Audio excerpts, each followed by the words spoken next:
Hello everyone, it's Yogi here. I hope you're well. Happy New Year, everyone. Yes, I hope you've recovered from our sports event. New Year's Eve. We stitched for 11 hours, I ask you. Yes, we did it. So, welcome. And I hope you're caught up with your sleep and your power snacks and whatever you were doing there, and ready for another session of stitching here. So today, yes, 2nd of January, second day of the year, I'm coming back to this old friend. Okay, so this is a new start. Well, not a new start, restart of a piece I've been working on for about 3 years, probably over 3 years, indeed. And this is the second start. But every time I'm working on it, it feels like coming home, really, because I've spent so much time and effort on this piece. So this is the artwork by Collin Thompson, and it's a stitching kit I got from GeckoRouge. And some of you might be familiar with them. And if you don't know, they specialized in made-to-order stitching kits. So you can specify certain aspects of the kit, and they pull it together for you. And I think all of the patterns are exclusive. So if you want the patterns, you have to buy the whole lot. Okay, so that's GeckoRouge for you. So this is the piece I've been working on. Okay, so I got this piece, I think it was January, maybe the 1st or 2nd, something like that, of 2023. So it's, yes, it's 3 years. And I had to restart because of some glitches of the chart. So it was, partially my fault, but at the same time, I don't know whether I could have avoided it. But this is a restart. And as you can see, this is such a fun and mysterious pattern here. And again, this is by Collin Thompson, and it's full of Easter eggs and intrigues all over the chart here. So last time around, the first start, I started from the upper left side, where you can see the Scrabble piece there. So see there, and the red birdhouse. I started there, but this time around, I'm starting from the bottom center. Okay, so let me show you a little bit more of what's happening on this piece so far, the restart. So this is the entire piece. This is absolutely massive. Yesterday, not yesterday, the day before, I had a new start, and that's sleep time. And it's a supersize max colors. I haven't compared the stitch numbers because the numbers are slightly, sort of confusing for me. But I think this piece might be the same size or maybe a little bit bigger. I think this might be even bigger than my supersize sleep time. And so let me zoom out all the way here. And this time around, I'm starting from the center bottom. And the reason being is simply I just didn't want to restart the second time from the same starting point, which is upper left. So I looked around the chart and decided to start here. So yes, and I think I made pretty good progress. I worked on this restart for maybe close to 3 months now. I have not really looked up the start time, but I've started it here with you. So so you've seen the progress that I made so far here, and I've been doing kind of really sort of laid back cross country in no particular direction, and I gradually moved to the left, working on a little bit of my PowerPoint chart here, which these colorful colors, they're color pencils. Okay, so let me turn on the markup here. So I've been moving left and write and just work on the areas that I feel sort of interested. So I've been really laid back in terms of approach with this piece. So today I've decided to come back to the center here, and I'll show you my fabric a little bit. Okay, let me just show the numbers as well, which is important. So currently, even after nearly 3 months working on it, I'm slightly under 1%. So again, this is a massive piece. So if you look at the total number of the stitches is over 900,000. So it's definitely bigger than my sleep time. Okay, the supersized sleep time. And the number of colors involved for this piece is 149. So not as many as my max color supersized piece, but quite a few. It's not a small number. So let me start to sprint here. Okay, so I would like to track my number of stitches here, and so I will be able to reveal the number of stitches by the end of the stitching session with you. Okay, let's see how we're doing today. So over for our marathon, I've been working with color flow, but today I think I am going to continue with the sort of slightly longer distance cross country here, and just start to fill in this area I have spent a fair bit of time working on, and see how many stitches I'm going to complete today. So give me just a second.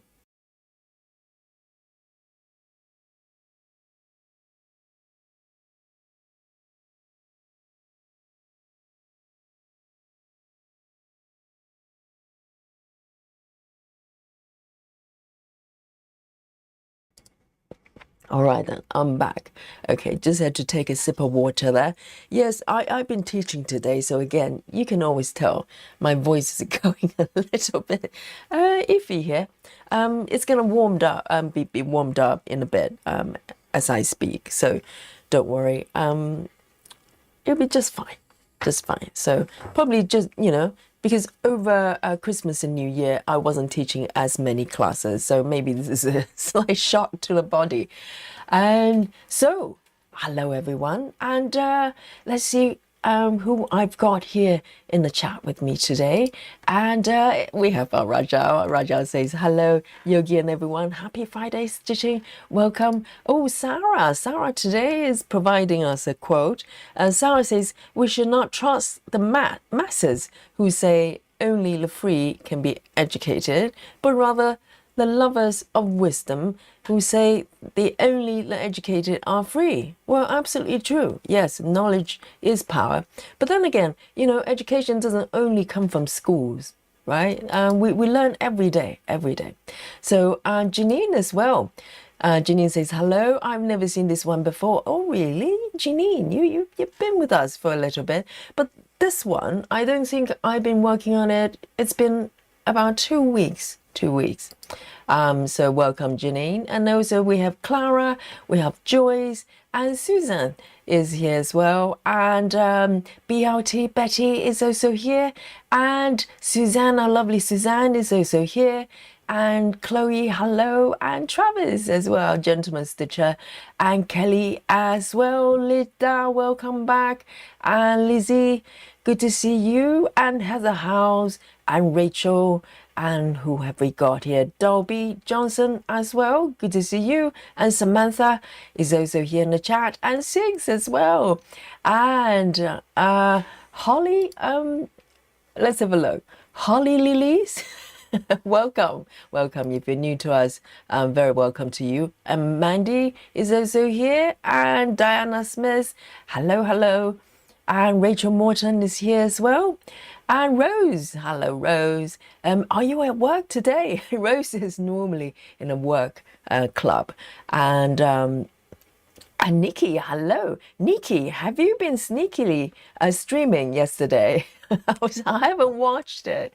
I haven't watched it, but I will definitely. Nikki did a live stream yesterday of her 200 start from since January, and definitely go check out Nikki's channel. And Handmade Heaven is also here as well. And Mary Solos and Lean, hello, and who else have we got? Barlow the Bunny, welcome back. Well, I hope you're ready for a spot of stitching. And Colette has just joined us as well. So good to see you. A new year. New, well, this is not a new project, but new sort of energy for our stitching, time of the day. So I am going to just warm up my little fingers a little bit, okay? And warming up my voice as well. So let me know what you're working on. First session of this year, and since our marathon, and I am going to start with something that's nice and easy as usual. You know, all this gap here, those little gaps around the bottom there, they're all 310 actually. And even though it's nice over some 310, I kind of try to, divide and conquer, come back to them from time to time. If I do the same color for too long, I get bored. So this is just the way it is. So this is a great way of working if you are bored easily like me, and you can just hop around and do whatever you want. Ultimately, we're just stitching. Doesn't matter how we get there, right? So I'm going to start with a spot of 310 here, and just warm up a little bit. So the floss, that comes with the kit, the full kit here, from GeckoRouge. They are DMC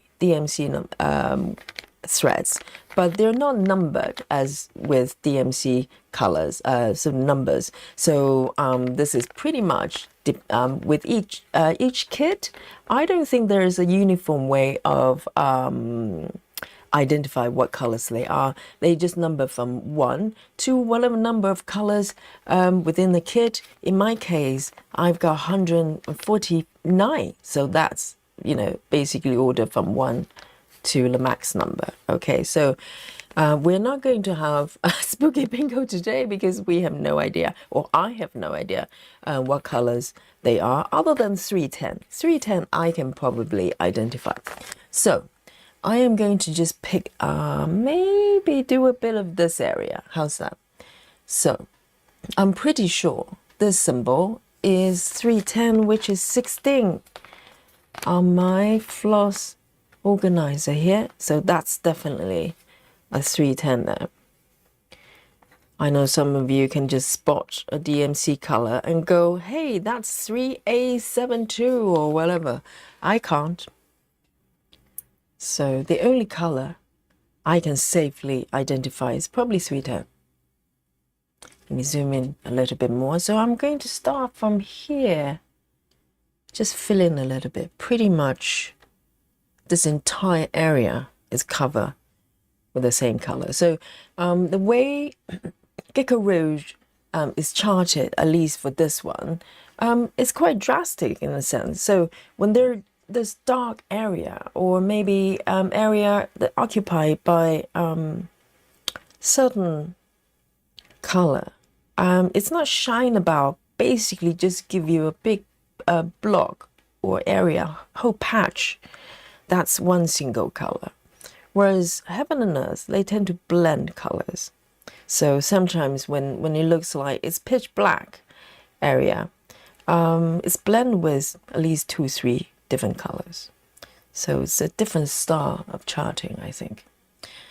Let's have a look. Lizzie says, I went to the University of Life. Yes, we all are in University of Life. Yes, I like to think we all work really hard every day to learn new things.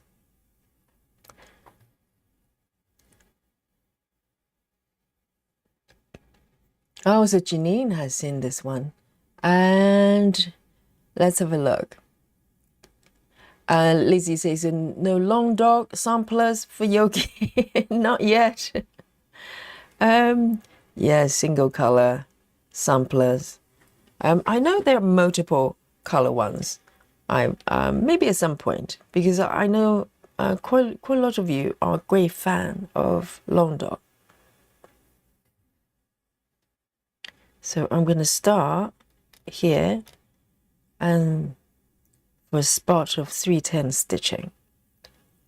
And normally, as soon as I start working on 310, there are spooky bingo everywhere.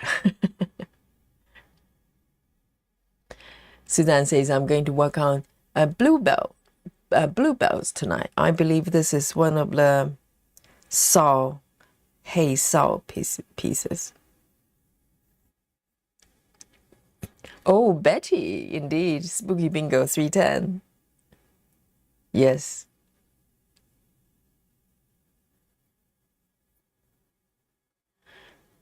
And Clara says, I'm working on my lasagne. Okay, everybody's working on their saw.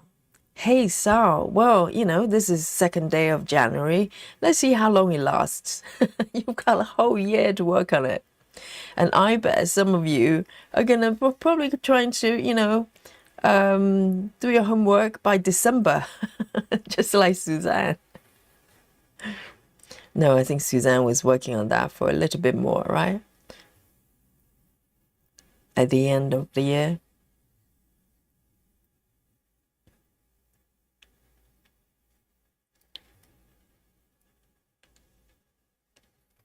And oh, and by the way, this is 28 count, okay? 28 count, even weave. And I love this fabric. I know I go on and on about this fabric. It's so light. And you can see the gaps between stitches. It's actually very generous. So it's very light and easy to stitch.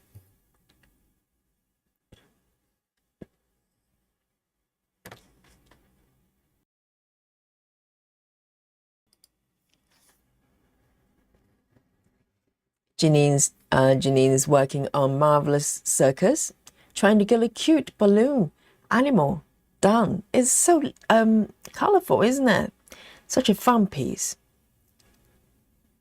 And Janine is making really great progress. And if you're wondering about everybody's progress, join our Facebook group if you haven't already, and you get to see the regular update from everyone.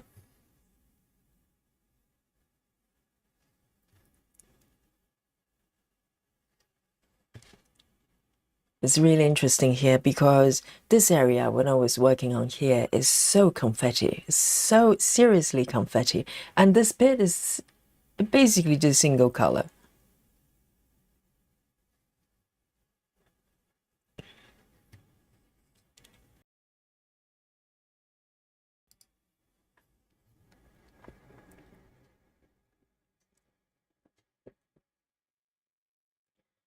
Kelly says, I just set myself up to stitch on the January birthstone angel. Yes, why not? The beginning of the year.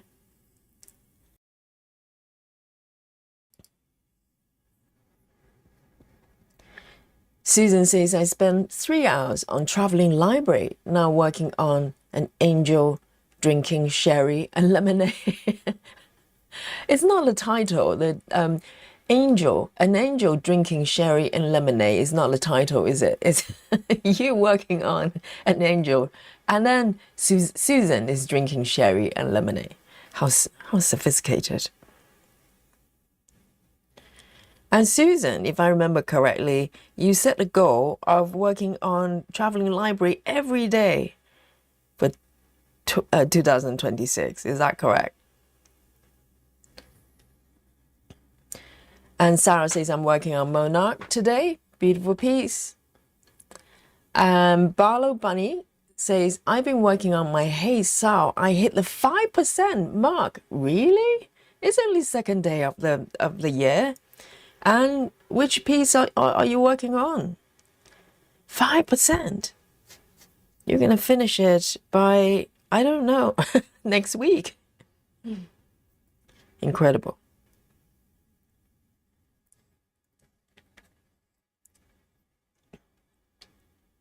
Kimber, hello. Kimber says, hi, this looks beautiful and all over the place. The way I like it. I know, very different approach, isn't it? So the last session with the marathon, I'm working the very kind of control way. And I thoroughly enjoy that as well. I really didn't want to stop by the end of the marathon. Would you believe? After 11 hours, I still wanted to work on it. But this way is very, very different. And I love, changing around. You just reset your brain, which is nice. So you don't get used to one way of working. It's a bit like cross-training, right? Because if you're just doing one kind of exercise, your body adapt to it, and in a way you become less flexible because your body is just used to doing the same things. But if you switch around and kind of shock your body from time to time, I think it's much better and it's more fun as well. So today I'm doing, random cross country, really, just here and there, everywhere, wherever I like to go.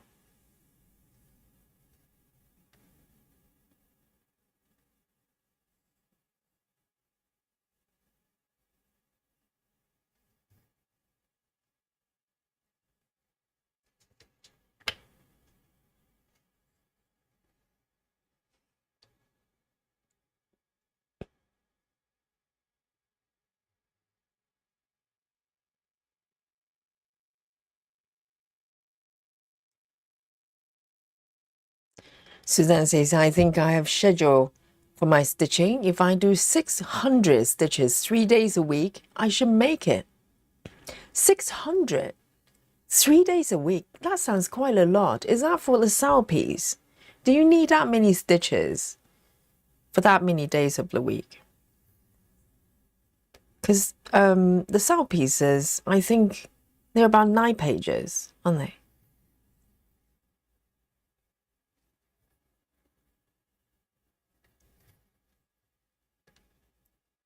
Everybody's got new goals. Whereas for yogi, my only goal is just keep stitching. That's it. No, that's my highest goal.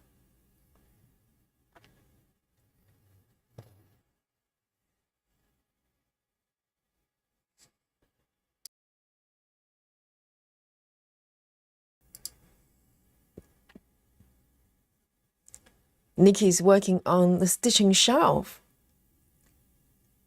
So this piece is not one of new start. I need to go and watch your videos. I want to know which one you're starting. I have seen a couple of pictures you posted. The nightmare and daydream thingy. That's very interesting. You kept that quiet, and suddenly.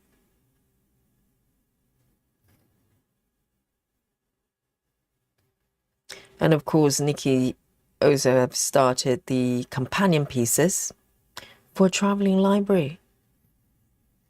I think the landscape one, at some point, I would like to start as well. I don't know when. I'm kind of waiting to see if they're going to release a supersized one. For some reason, that piece, I just feel like it may be a supersized candidate for me. Oh, you know what? I got too excited. I did 2 extra stitches. Look away. Nothing to see here, okay? It's a very gentle and fun reverse stitching happening here. I just kept going and not checking the chart. These 2 stitches are actually not 310. I could have just fudged it, can't I? I undo one of them. This one, it's a little bit tricky. I don't know. Let me have a look, see if I can undo it. If not, I'll just keep it. I'll fudge it. You can't tell the difference, seriously, right? All right then. I left that one open, and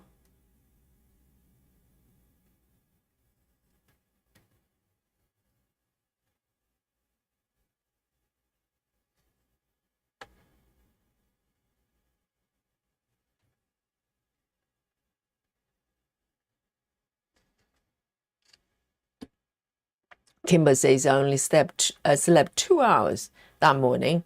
I'm too excited to sleep.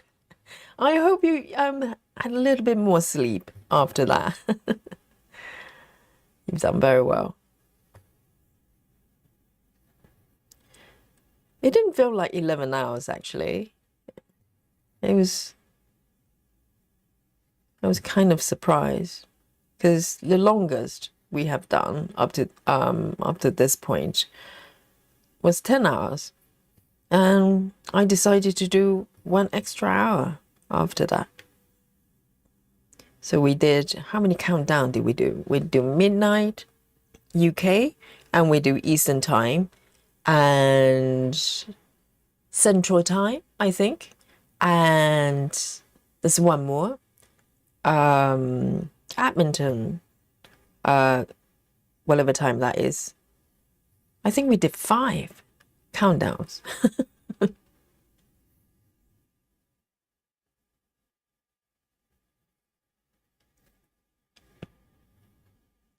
Susan says I snuck out of the marathon at 6:30 a.m. Yes, Susan, but you did really, really well. Yes. If you need to nap, you have to nap.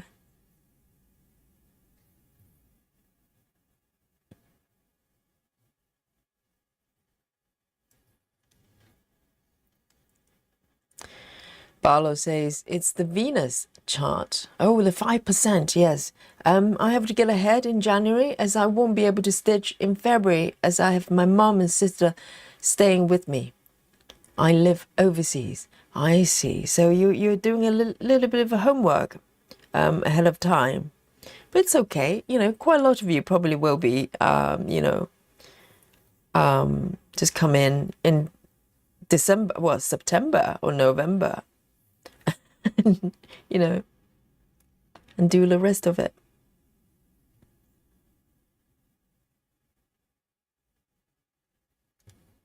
But it's nice to have a plan.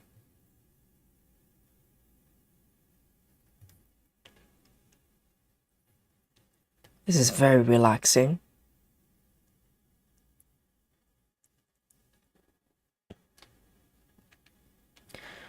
Ah, okay. I see. So Suzanne says in order to complete the Sao piece by the end of the year, it's average around 240 a day. That sounds quite a lot. That some days I don't even stitch that many. I can try, but wow, I didn't know it actually takes that many stitches every day. So if you do three times a week, then you have to do about 600. That sounds quite a lot, actually. But then again, you know, it's Suzanne, so. Hello, Wendy. Wendy says, morning, everyone. Yogi, love this one. First time seeing it. What's the fabric count? The fabric count is 28. And this piece is called Craft Cupboard. Oh, I forgot to mention that. It's called Craft Cupboard by Collin Thompson. So if you go to GeckoRouge website, is under the category of oversized. So that they have some average size charts and some oversized ones, really big ones.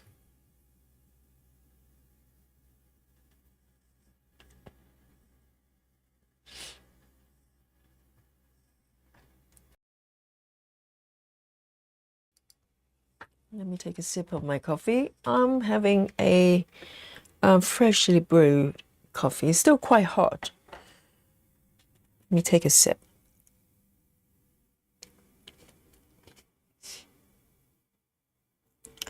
Lizzie says, I'm waiting for the supersized max color of Traveling Library. I think the panoramic companion piece might not be made into supersize because it's already large. Yes, we had a little bit of discussion about that. I don't know. I don't know whether they're able to do it because it's quite wide already. It's landscape, quite long. And there might be some restriction when it comes to the fabric. So I don't know. They still have a little bit of room there. Maybe they will do a, medium supersize. I don't know. I'll see how it goes. I'm not going to work on it just yet, so I'm happy to wait. Mandy Moran says, I'm doing hate Sao, glistening wings, drinking water. Very nice. Very colorful piece as well. But guys, you're stitching insects. That's very close to calamari in my book.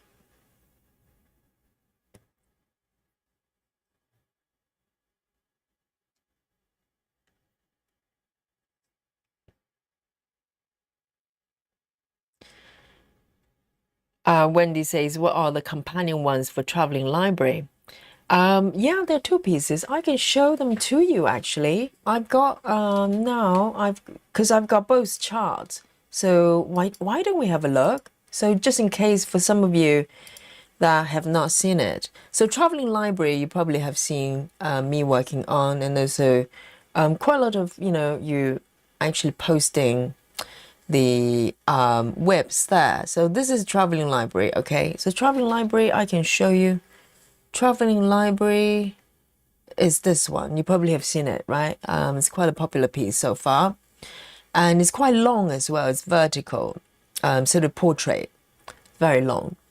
And the companion pieces, okay, there are two.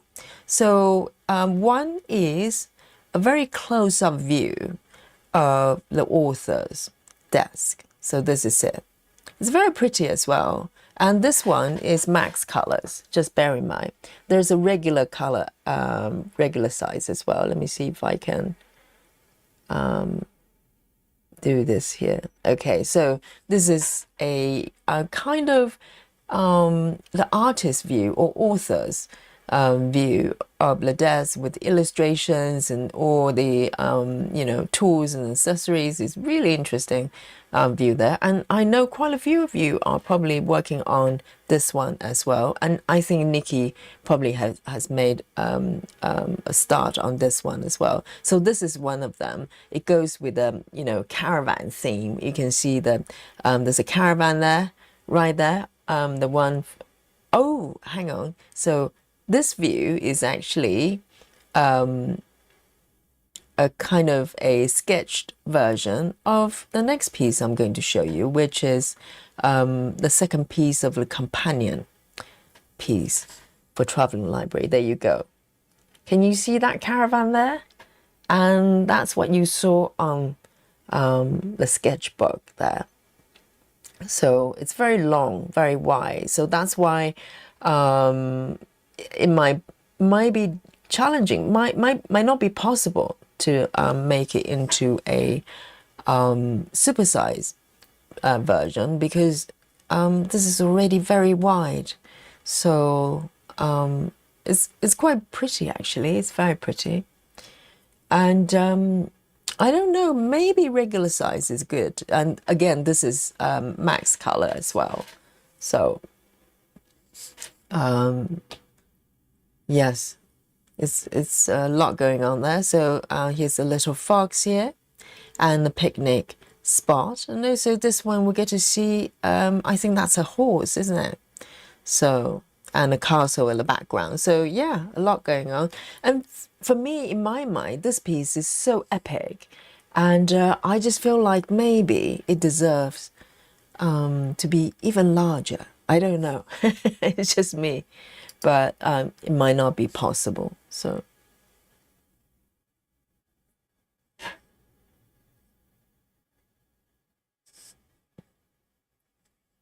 here you go.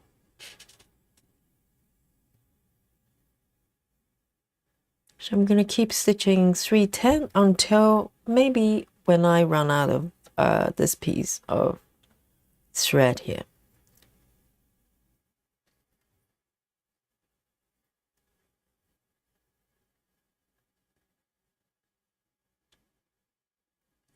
Hello, Lynn Burgess. Oh, Lynn has posted another update of her traveling library. It's breathtaking.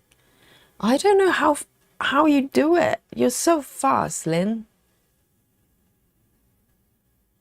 It's crazy and it's so beautiful. I mean, the way Lynn works her piece is so fascinating. She basically traces around objects and stitch until it's completed.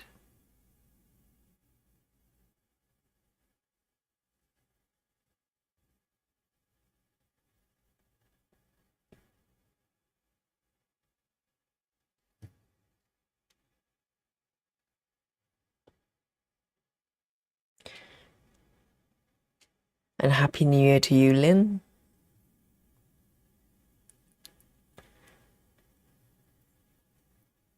Travis says, I'm definitely making some progress on the ball.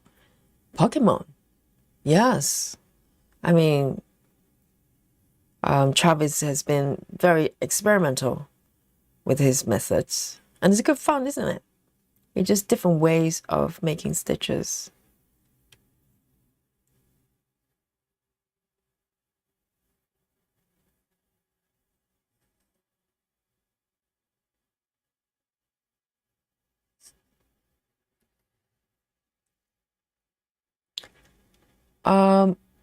Clara says, I don't see your saga on the screen. Do you not? Guys? Is it just Clara or everyone?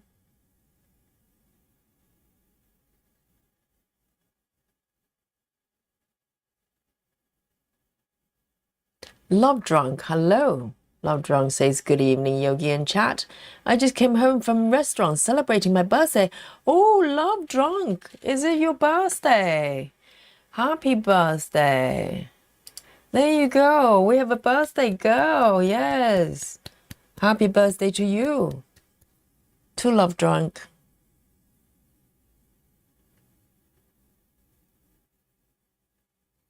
Very nice.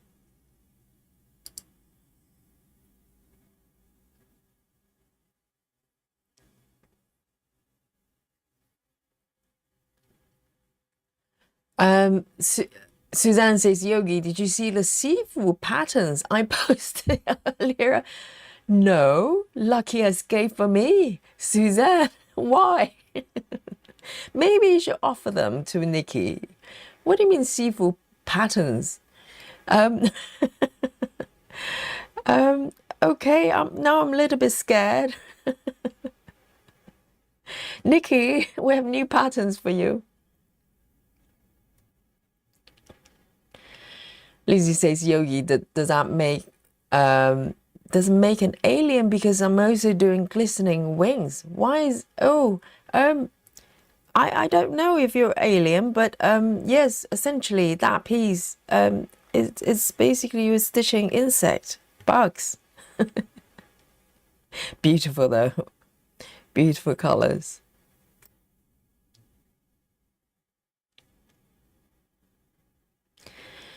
BLT says, we'll find out. Just request it. Supersize max color, the storyteller's view. Happy New Year. Oh, have you? Right. So if for any reason they can't do it, they'll probably let you know. Amazing, Betty. Yes, Betty has requested supersize max colors of the traveling library and also both companion pieces, right? I think that was Betty as well. And now the supersize Thank you so much. You're a star. Normally I'm just there waiting for someone else to do it, just hoping.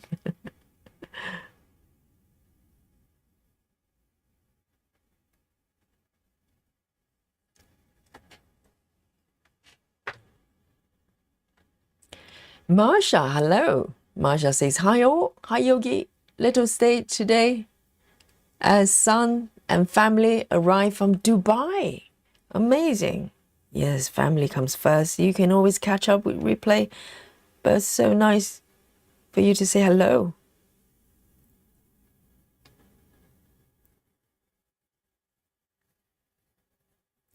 Vaduhi, hello. Vaduhi is a monogamous stitcher. I don't know whether that's still the case. New year, new start, Vaduhi, how's that?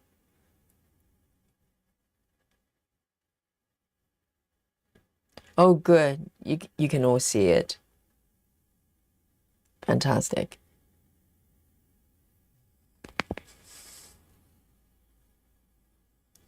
Ah, so Wendy actually got those pieces without knowing they were companion pieces. Yes, they're kind of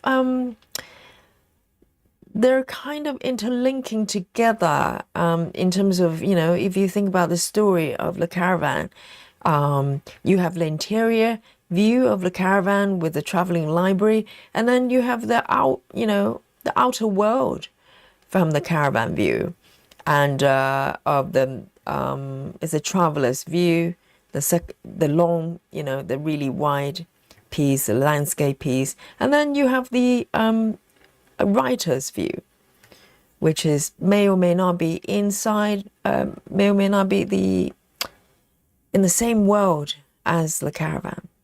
Maybe it's a dream world the writer has come up, has created. Somehow in my mind, that piece, the writer's desk, it could be inside as part of the caravan world, because maybe this person is traveling, is the owner of the caravan, you know. So she, I like to think is a lady, is the person traveling with the caravan, and she writes stories wherever she goes. So, but if you look at the objects on the writer's desk, they do look a little bit more modern. I don't know. The caravan, the interior view seems to be a little bit more ancient, with the castles and everything. But the writer's desk, the few items, they look very modern. So maybe it's outside the caravan world.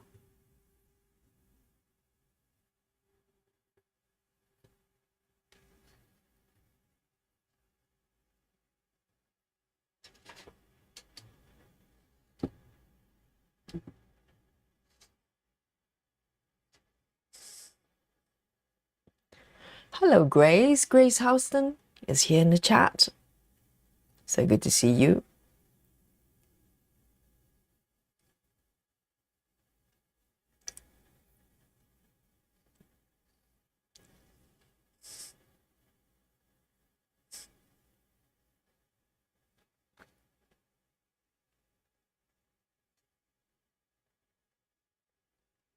There you go. Hi, Natty. Good to see you.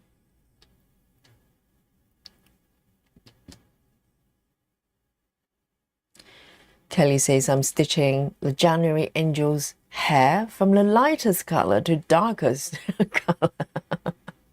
Hair stitching is happening. It's happening here with Kelly. Not to be mistaken as air stitching, which is equally challenging. I can't remember who, which stitcher that was. There was a lady stitching I think she charted the piece herself. It's a picture of her sports idol, and it's I think it's a close-up of the face and a lot of hair. So she was started from the top, and it's just a whole bunch of hair. It'll probably take years just stitching the hair. And you have to really love the person to want to do that. Hair stitching.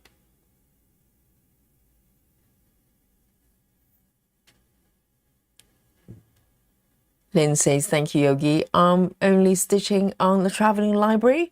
I've neglected my other pieces. It's quite addictive. The more you do, the more you want to. Yes, but that's beautiful because the way you approach it is so interesting. You basically just trace around the table and everything, and you have completed the bench and the fox. And yes, it's a very, very unique way of stitching. And you're so fast as well because that area is vast.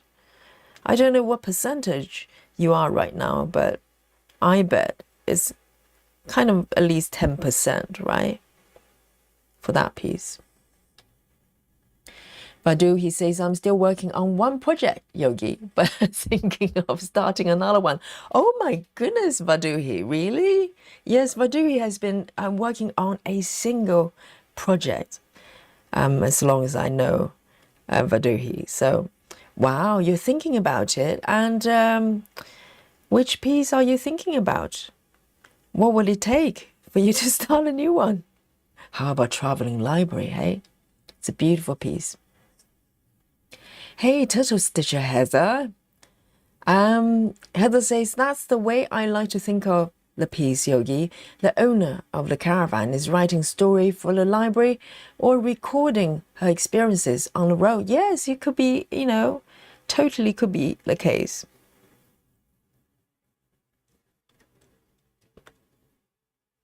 And yes, I think that's the version I prefer as well.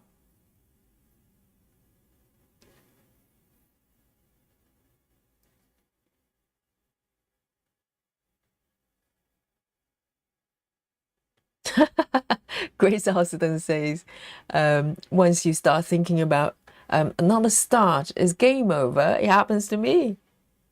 Yes, if it happens once, it can happen again and again and again. But I think 2 projects, is still very, very measured in this group. Majority of us probably have 2-digit. 2-digit number of projects.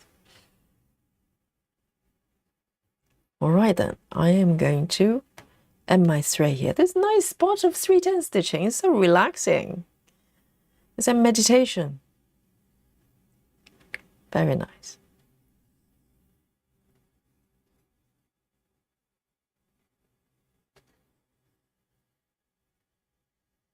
Oh, Clara says spooky bingo with 310, 1 stitch only. That counts, that counts.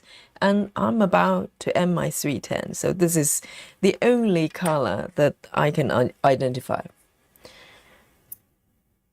So here, I think I am going to venture out,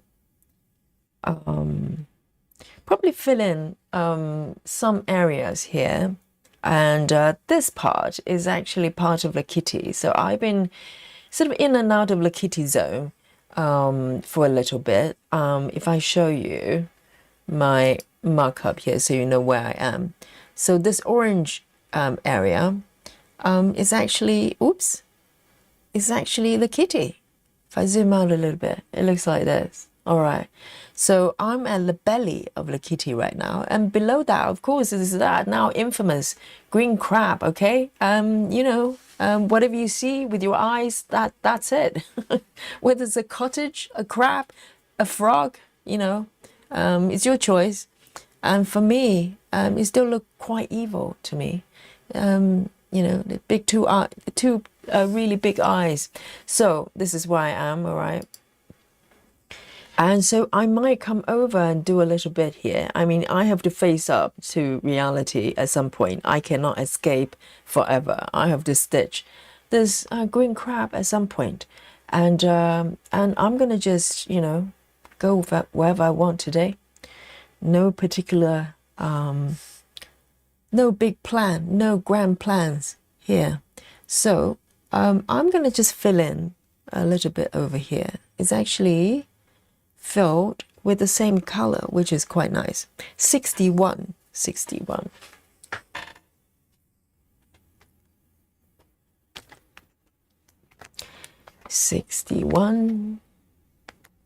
You can guess what color it is. I have no idea.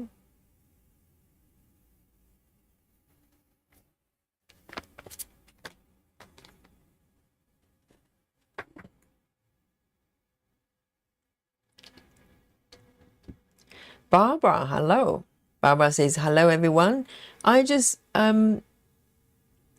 inventoried my webs and kitted up. That's 45 regular pieces plus 1 height and 2 height chart. Wow, 45 regular pieces.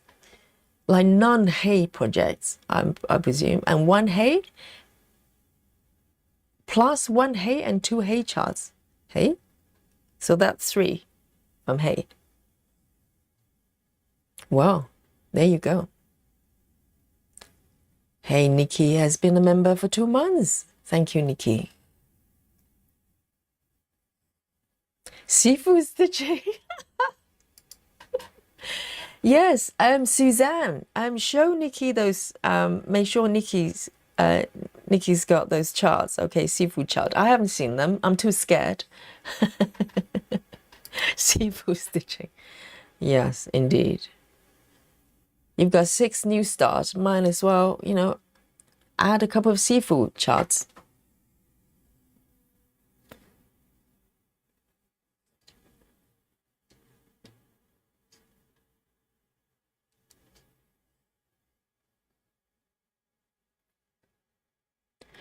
Badu, he says, I'm thinking of starting Autumn Pairs by John Powell, charted by Hayden. Well, it's got to be quite beautiful for Vadu to want to start a new one. Go on then. You know you want to.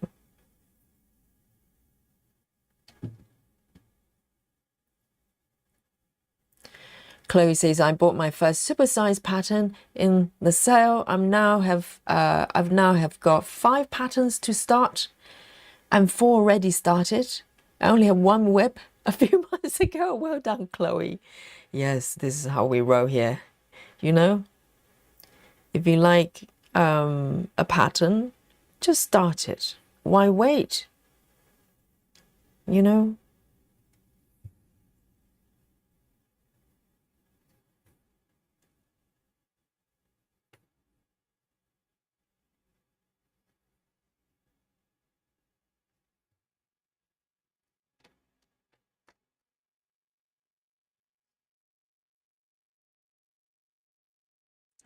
Clara says 919, 918, or 920. Oh, those guessing this color.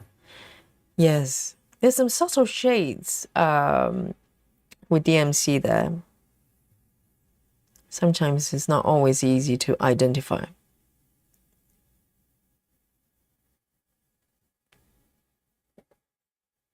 Well, the thing is, sleep time was actually my first supersize, but once you've had one supersize, it didn't take long for me to get a second one. You know what I mean? It's just the way it is. You just go, well, I've got one supersize, might as well get another one.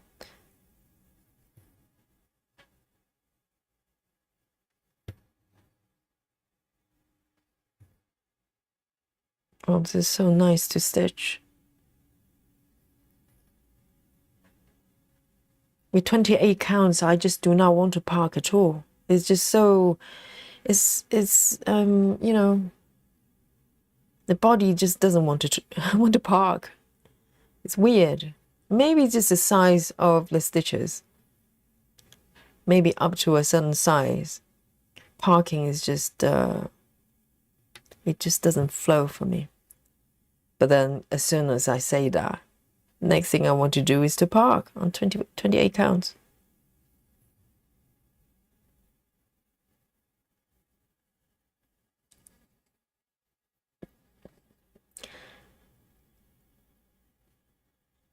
Lynn says, I'm at 63,000 stitches.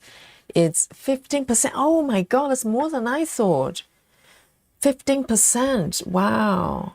But it's amazing that, you know, because the area you've worked on, have completed, it looks so vast, but still only 15%. It probably just shows how big that chart is.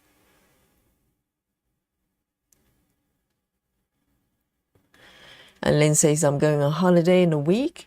I'll cope without it for 2 weeks. Why don't you take it with you? A lot of people stitch, you know, on holiday. 2 weeks is a long time. No stitching.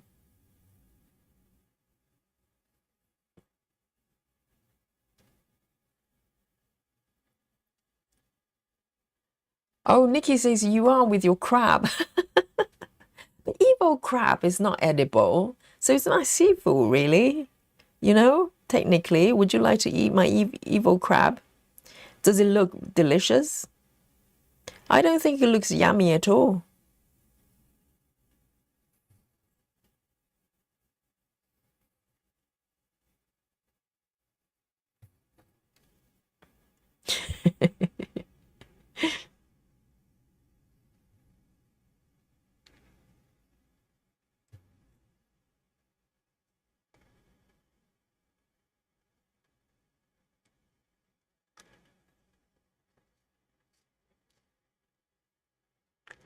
Suzanne says, Yogi, you know, you are curious. Oh, is it regarding the seafood stitching? Oh dear, I'm too scared.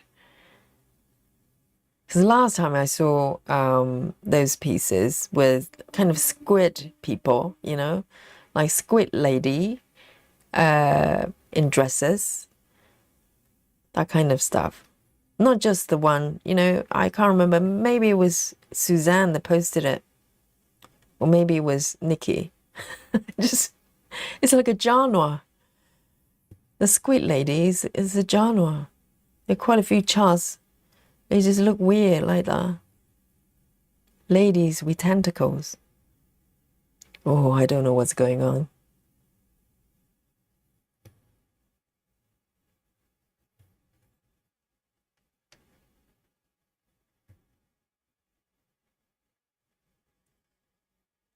Here we go. Very nice. Oh, this part is not bad, actually. I kind of imagine this area is going to be as confetti as this one, this side. But actually, it's not bad. It's not bad.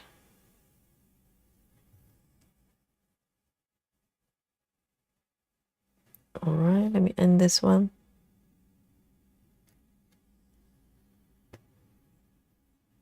Hmm.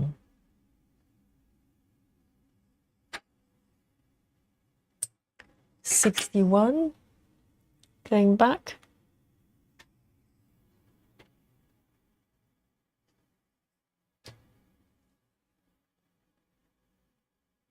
Travis says, is the crab's name Sebastian?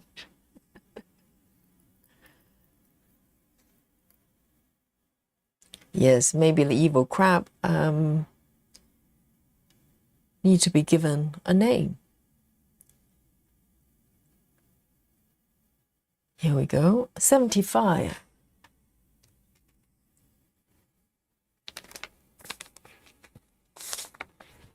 $75. So today we need to play Guess the DMC color game. So this one is more, it's got brown, a little bit yellowy tone as well.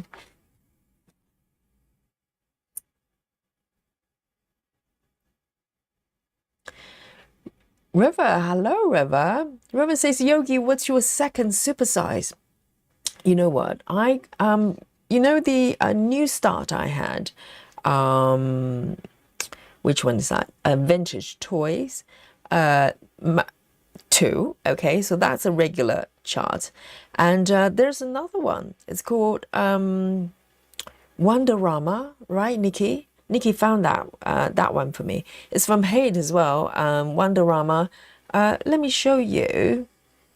Let me show you the markup as well. And so with this one, let me just come out of here. It's I got it. This one over here. So it's kind of similar format, but it looks even more retro. So this one is called Wonderama something. I can't remember the full title. So this one, there isn't a regular max colors. I was looking for max color, and the only max color they've got is supersize. So I decided to go for supersize. So this is it. I'm looking forward to working on this one as well. Just look at all the fun toys. They look even more retro. It's like the grandparents, you know, when you go to your grandparents or great grandparents, they have these toys kind of stashed away in their boxes, and they're all rusty and stuff like that.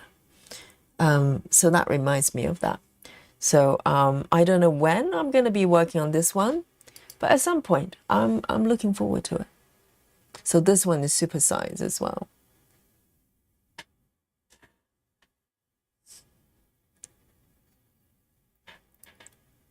I know Lean is 15%. She might be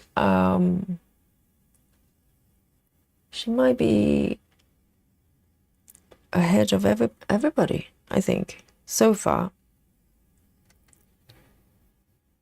I don't know how you can stitch that fast. Even if you only stitch that piece, you know, like all day long.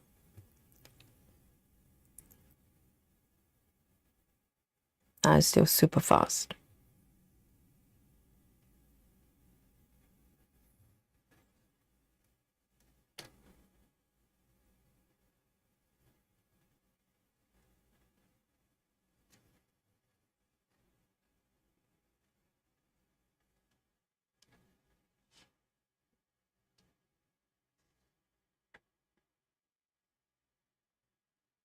Hi, Michelle Fuller. Hello, hello. Michelle says, hi, everyone. I love the holidays, but I'm ready to put all the decorations away and get back to normal. Yes, I think you're supposed to put it away by a certain date. Otherwise, it's bad luck, isn't it? But I do know, I do know some people keep them for a long time.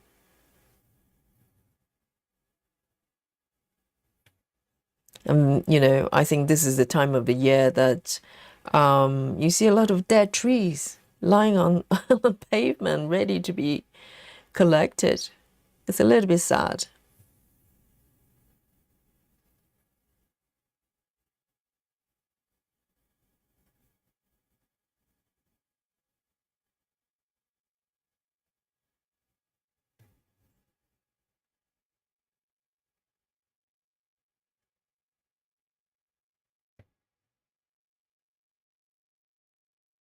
I mean, this area is almost like color flow, because I'm really all the colors, all the stitches of the same color.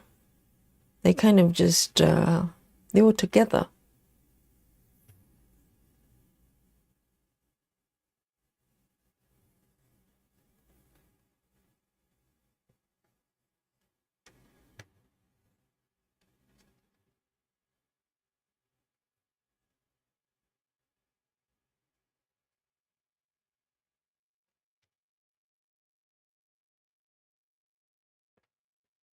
Very nice.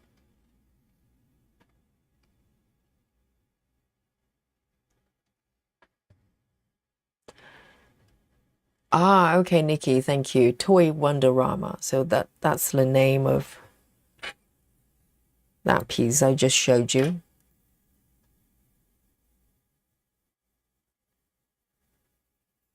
And there's another bit here.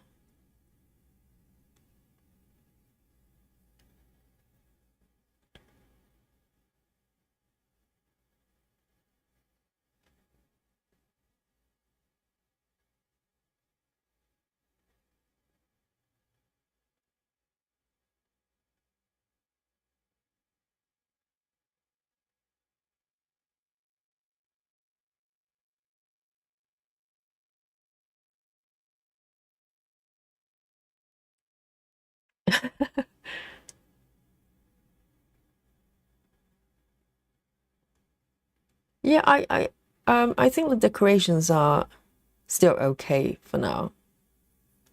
But I do know some people still have this Christmas light till the end of February, January and stuff like that.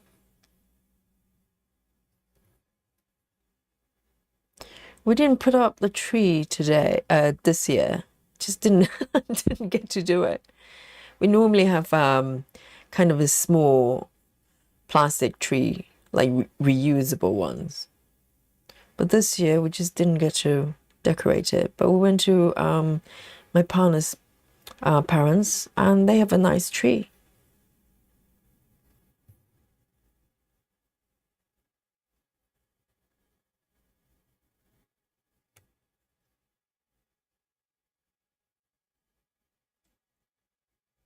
Hello, Sisks.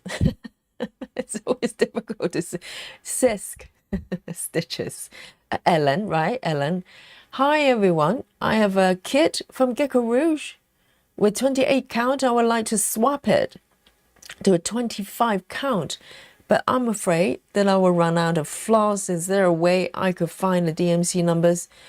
Well, first of all, Ellen, I don't think you need to worry about it. Depends on how far down you have completed your have you started it? If you haven't, you shouldn't worry about it, because they normally give you almost double amount of the floss you need. I think normally when you specify 28 count or 25 counts, right? So in my case, when I order the kit, I ordered with 25 count fabric.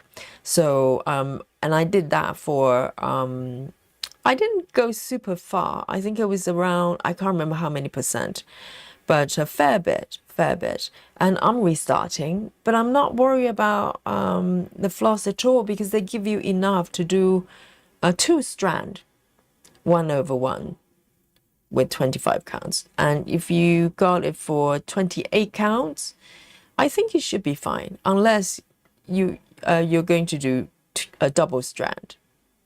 So, but also to answer your question, there's a way that you can find out the DMC numbers, but only up to, I think, is it 5 or 7? I can't remember. On their website, they do have a page that you can go to, but that's more designed for if you run out of a certain color, like 1 or 2 colors. They can give you the numbers for that specific, for those specific colors, but they charge you for it. I think they charge you £7 or something like that, just for the pleasure of knowing the DMZ numbers. And I think they also can supply you as well. Of course, you have to pay for it. So, but I doubt very much they're going to give you all the numbers. I don't think they will let you do that. But I think you should be okay. You shouldn't worry about it.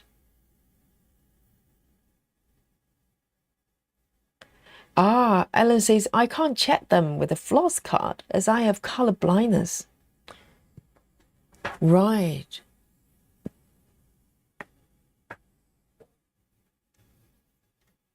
That's very interesting.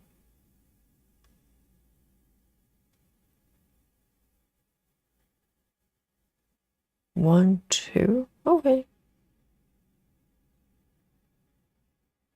But even if you check with a floss card, it's not always that precise, because, different batches of DMC colors, they vary a little bit. I have seen pink color. They look totally different, even though they're supposed to be the same color.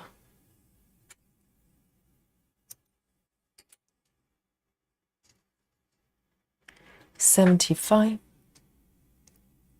Let me take a sip of my coffee here. Yes, Nikki says you should have enough. They give you a lot, and if you do, they will send more. Yes, I think you shouldn't worry about it. Just switch the fabric count. If you do 1/1, really, I think you should be fine.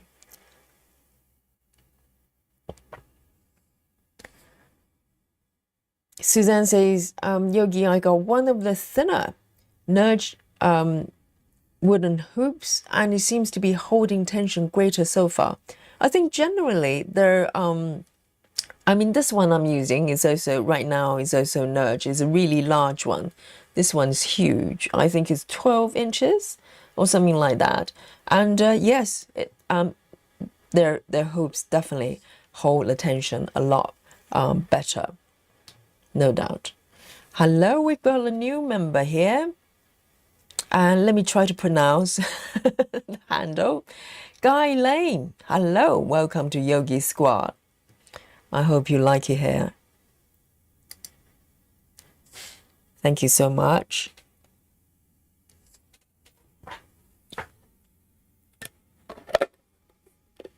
And what are you working on?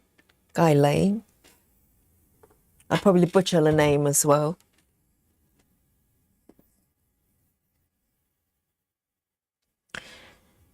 Yeah, I think nudge hoops, even the regular size one, the depth. So this one is double depth. This one is 1.6 centimeter. Regular ones is about 8. Yeah, I think that's it. Or is it 6? I can't remember. But yes, they hold the tension quite well.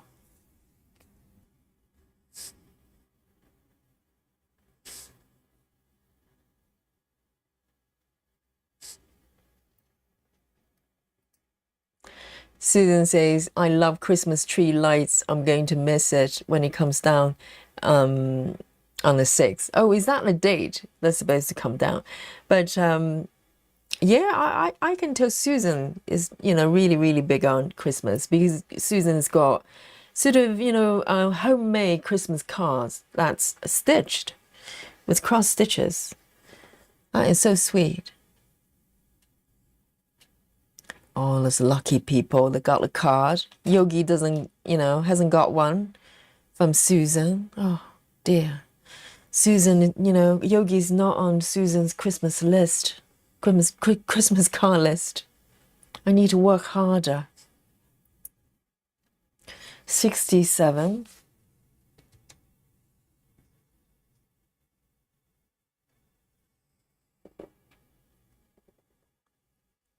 That one. Oh, this is quite nice. The whole area here is just one single color.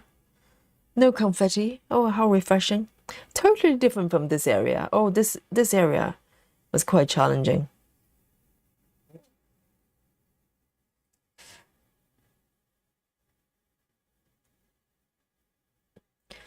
Anna. Anna says, hi, Yogi. Happy New Year. Happy New Year to you, Anna. Ellen says it was 28 count 1/1 in a kit. I was stitched at 1/1 25 count.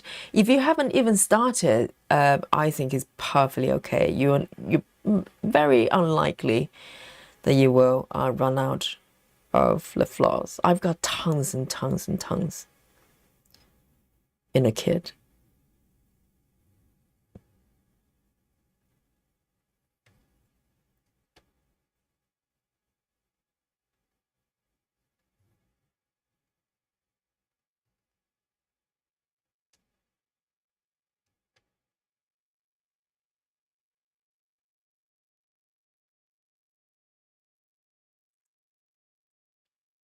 So Ellen says, I have maybe 1,000 stitches in now. 1,000 is nothing. 1,000 is like 10 blocks. No problem. You're going to be fine with the floss. I promise you. They do give you a lot of floss.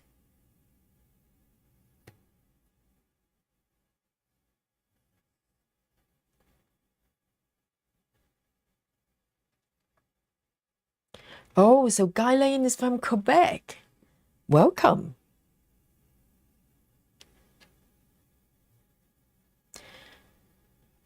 Travis says, I've adopted your pin method of ending a thread, Yogi. I just pin it in 2 stitches instead. and try to pin them in a similar color. Yes, pick the similar color. It's going to blend in much better, because sometimes when I do a pin, it shows a little bit, you know. Sometimes it's totally invisible, but sometimes a little bit is picking out. So it's always better to pick kind of similar colors. Well done, Travis. And Travis, you got a hoop, haven't you? Yes. How are you liking it?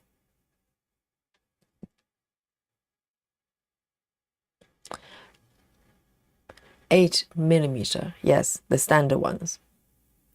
So my the one I'm using here is double 16. See, I can't count.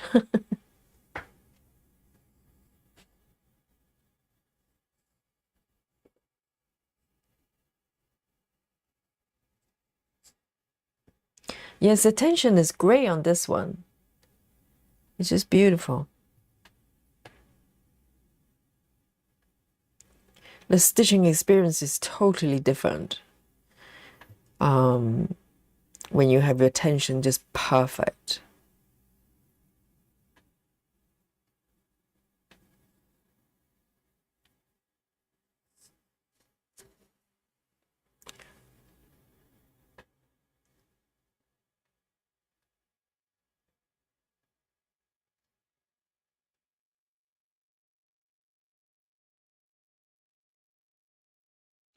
Susan, not Yogi's Christmas car list. I haven't got one. I'm terrible. I just send texts. I know, I know. I always feel really guilty when I do have one friend. I do have one friend that she will send me handwritten Christmas cards every year. And I felt very, very guilty because, you know, I'm not a car person, and I just, you know, return with a text.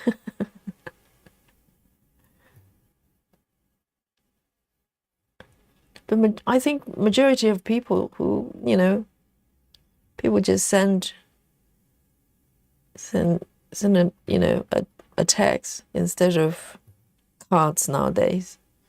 So that's why Susan is quite rare. It's precious. Susan is precious.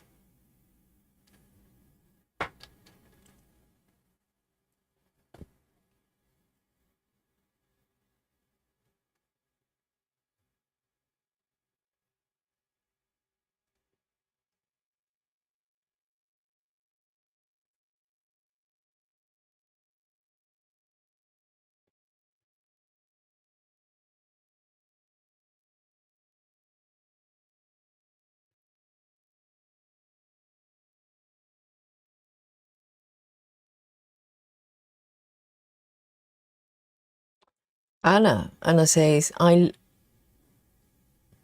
lurking last days because I had a rough time and still want to say hello. Hi, Happy New Year. Oh, Anna, yes. And Happy New Year to you. I hope things are all good.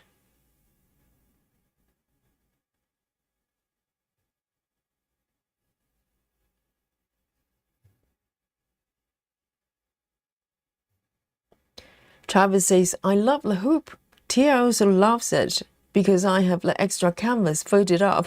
She's not tripping over now. Oh dear. Yes.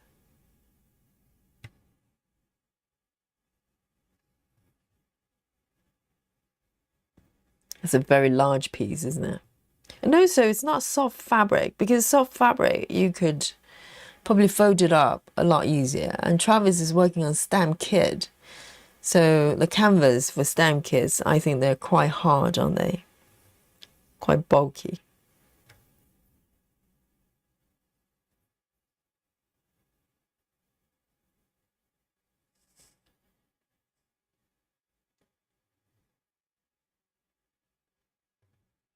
So Nikki started 5 of them. So it's like one per hour, because I think that it's quite a long stream that you did. Well done, Nikki.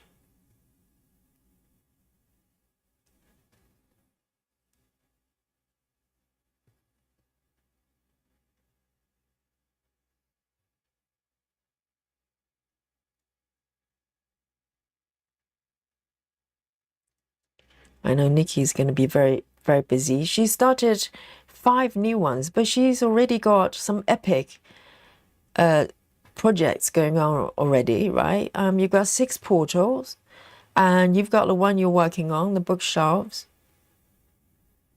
And also the world map, right? What's happening to the world map? I can just see that piece kind of being, you know, left in a corner collecting dust.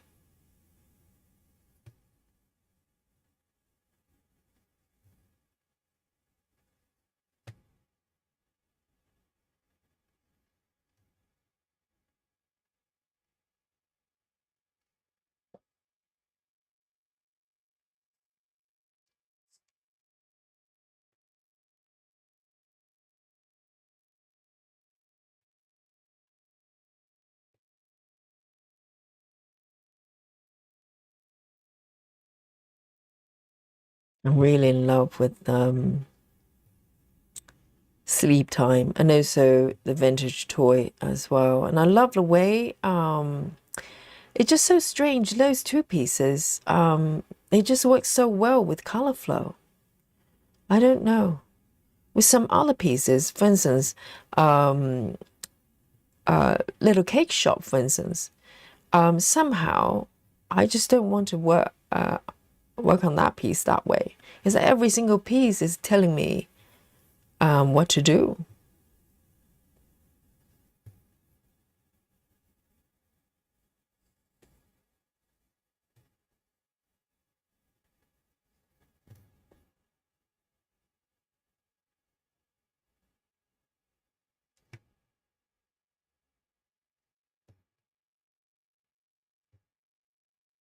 All right, let me end this one here. That's really nice. Look at that.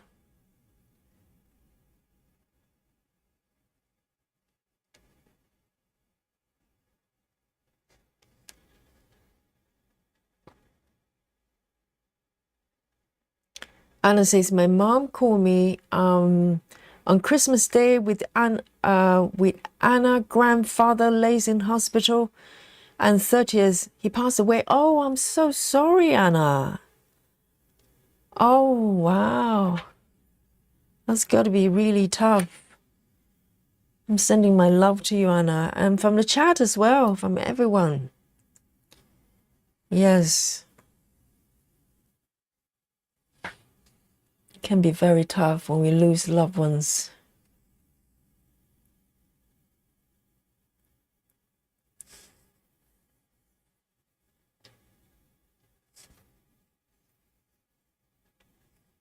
Janine says, if you bring out Kim Jacobs again, it might make me start her Golden Gate as my new chart soon. Yeah, it's Kim Jacob piece. You know, I have one that's, I'm doing 10 stitches, which is dry flowers. And there's another piece I've been sort of, you know, neglecting a little bit, and that is the quilt room. I intend to go back. I just need a new strategy, you know, have a new approach. Yeah, sending love to Anna. Dolly love, you know, our New Year Dolly.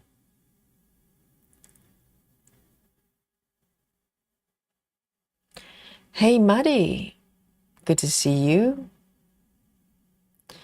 Maddie says, I'm starting the year with a tummy bug. Oh dear. In bed, no energy to stitch today. Oh, don't worry, Maddie, we keep you company. Oh, that's no fun. And have a lovely rest. You know, time heals.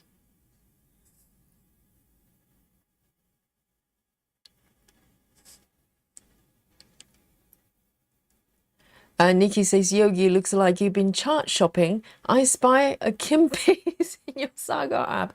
I know which one you were looking at. Oh, Nikki, nothing escapes Nikki's, you know, ego eyes. I think you were talking about this one, aren't you? Let me show you. It's actually not new. Are you talking about this one? The one on the bottom right there? It's a baker, what is it called? Baker shop. Now this one I've got for ages. This is actually, let me show you this one. Yes, this is a mini, okay. I got this one along with the other minis a couple of years ago, but with this one, the more I look at the chart, the more I think maybe I need to have a regular size, but I haven't made up my mind what to do with it. But look at these little corgi and a little black dog at the background there. I just think it's got so much details here. I think the mini is looking fine. What do you think? Mini looks fine, but I'm thinking maybe regular size would be quite nice as well. Because there's so many, a lot of delicious goodies there. So I think this is the one you've spotted. It's not a new chart. I just had it for a long time and have not, decided what to do with it. Oh, Nikki, nothing escapes you.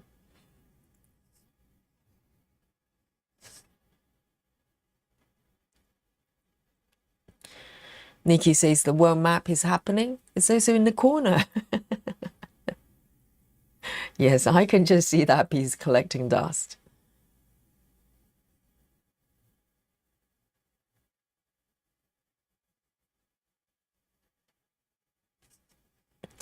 Anna says, and it's my second grandfather in a half year, so I hope this year will be better. Oh, yes. Life is not always predictable, but, we can,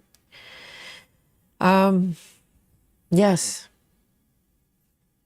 it will be better for sure, Anna.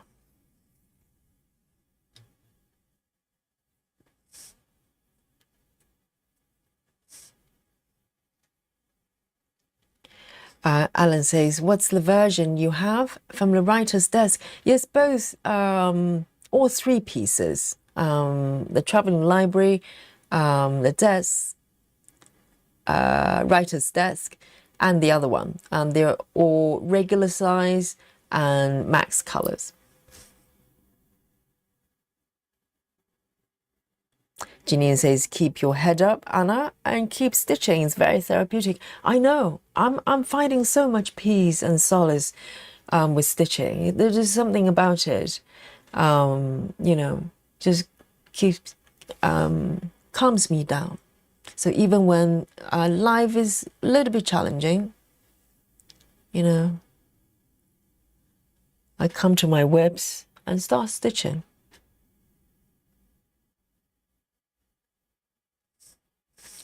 One, two, three.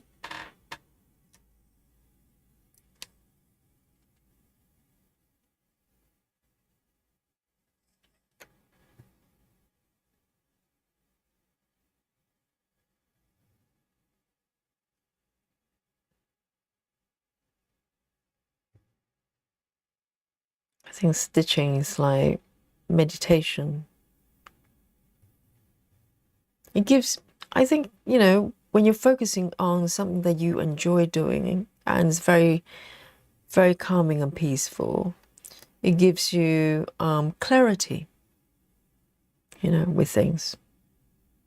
It gives you space in the head.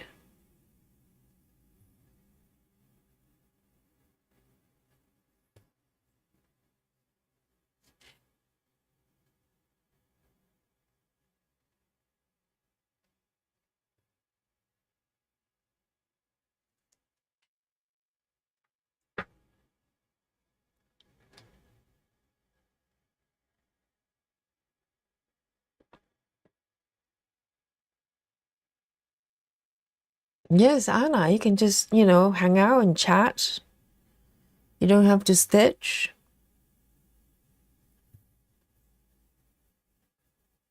And we're here for you.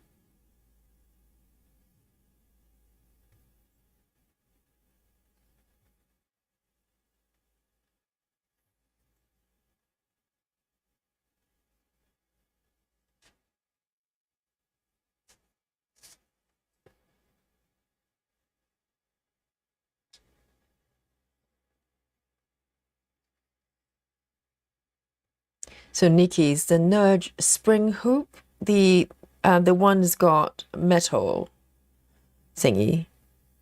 You have to press really, really hard. I've got one. I don't like it, and they're very small as well. They don't come in larger sizes. They're tiny.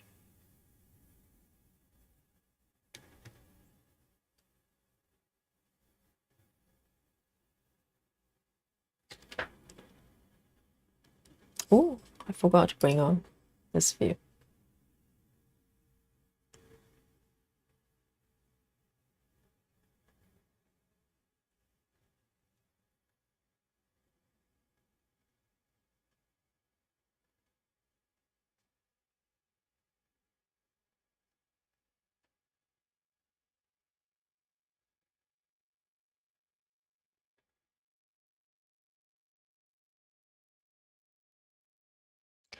Patty says clarity is one thing, but it makes me want to buy things.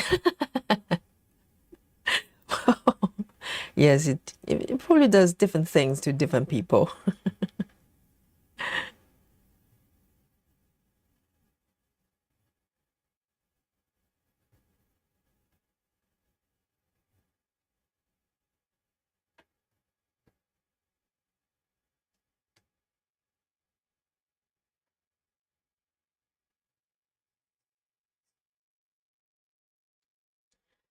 Ellen says, buy all the things and start all the things. Absolutely. Because Ellen is quite spontaneous, isn't it? Because she literally just decided to start the same project with sleep time, supersize as well, isn't it? Just on the spot. In the beginning of the marathon, and now she's got a new whip.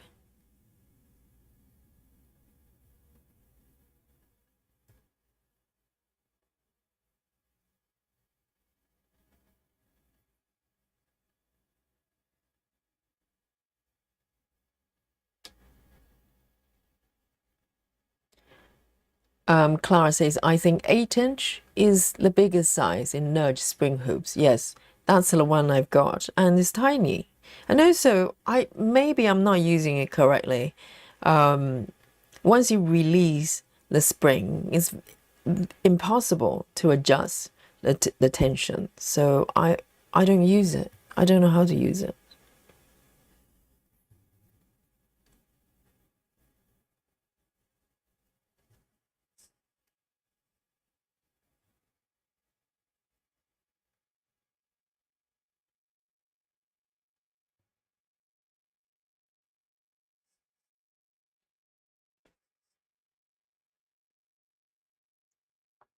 Nikki's got the GeckoRouge world map.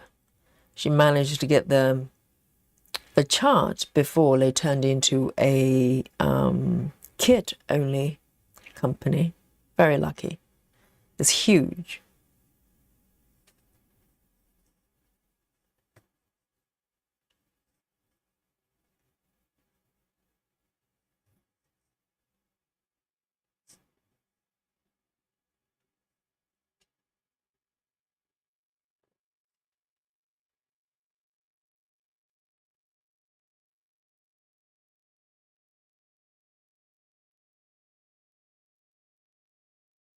Hello, Lona. Lona says hello. Just got back from PT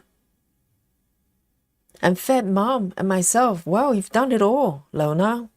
I hope everything is going well for you.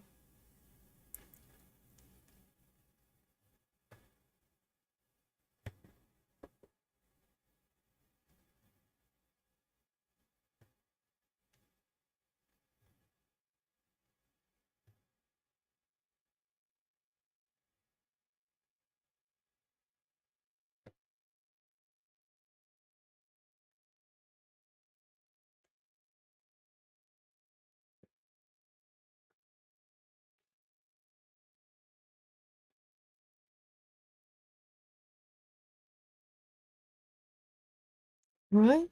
This color done.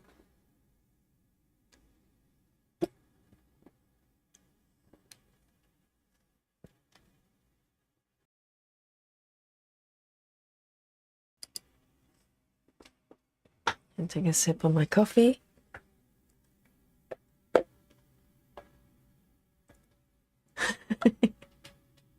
Oh, and Lakika is here as well. Good to see you.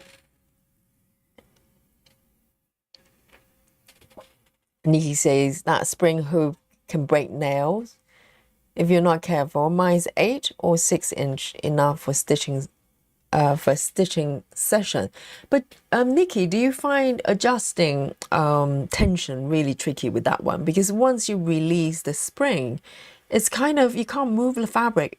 Well, it's quite tight, which is a good thing, but you have to do it in such a way that once you release the spring, it's kind of just, you know, the tension is correct. But normally it's not as, you know, not tight enough for me. And I can't move the fabric afterwards. Sarah says, I think it's chocolate time. Yes, indeed. Why not? Go on then. Let's have chocolate time. Yes.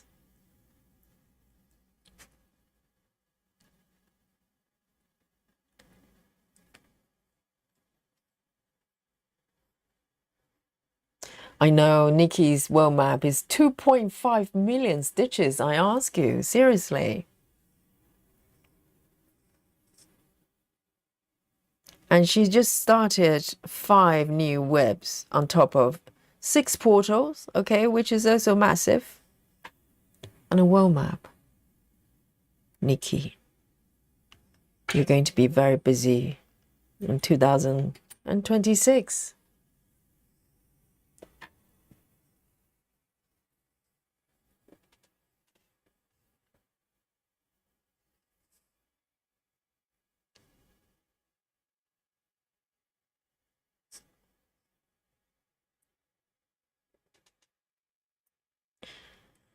Lona says, I'm thinking I'm going to restart yet again on my hate wings. Already restarted once, but still don't like it. Why don't you like it? Is it the fabric count?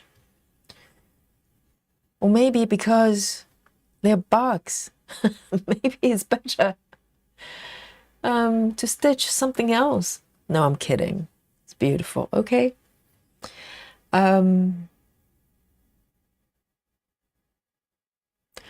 So Clara's got the world map as well, and only the PDF version. Wow, when was that then?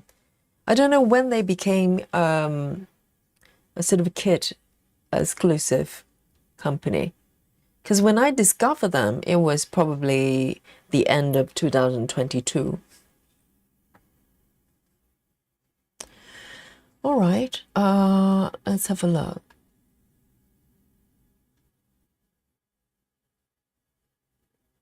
Here we go, 45, 45.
So it says I started my wings 2/1, but changed it to 1/1.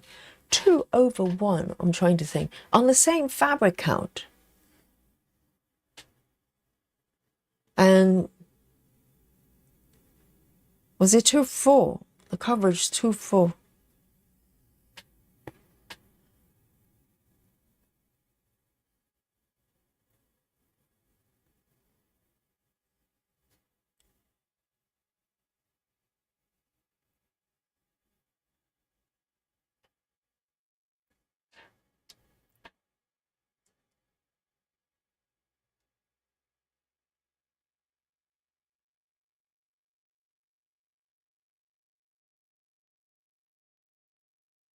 Clara says I throw away my fake 25 count. What is fake 25 count?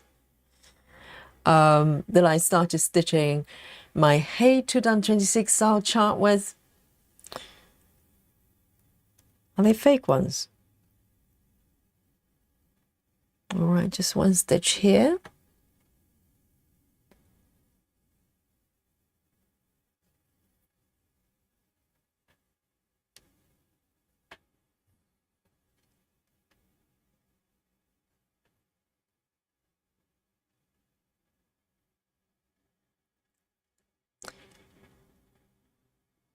Hello, Lynn. Lynn says, hi, Yogi. Happy New Year. Glad to have finished the marathon. Well done. Yes, we did. I know. Incredible. Happy New Year to you.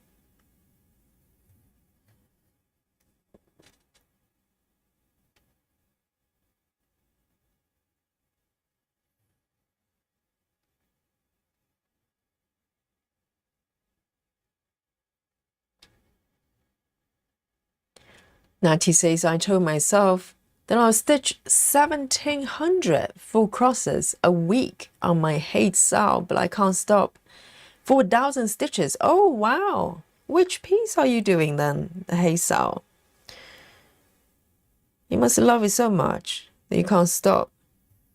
I mean, it's much better to get ahead because at some point you're probably going to be busy doing other ones. You don't want to wait till, before Christmas to try to hit the deadline.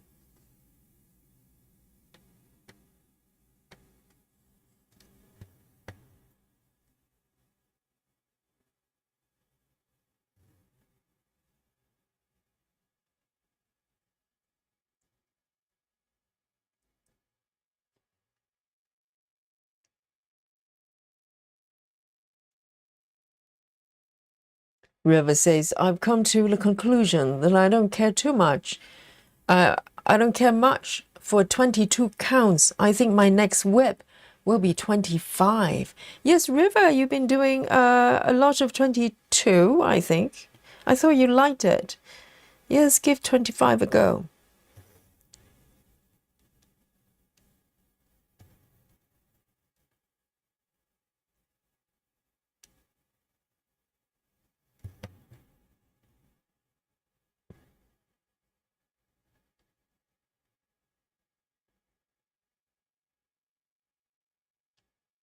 Ellen says, and since I had my stitching burnout in December, I want to enjoy my stitching again, so I love my instant starts as my heart loves them. But my mind says you have to do a lot already. Yes, well, don't think about it that way. Just think about the fact that you have so many wonderful worlds that you can just walk in whenever you want and just be in that space. They're not, sort of obligation or homework to do. Just enjoy them. And spontaneous start is probably a nice one because, no planning, no expectations, just stitching.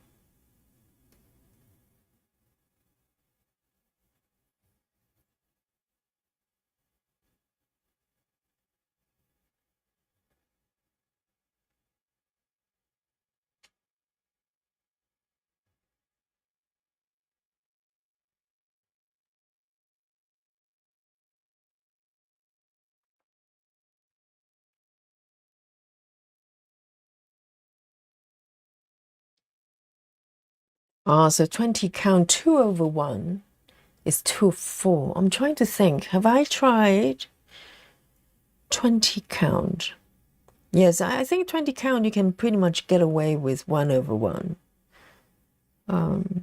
Should be fine.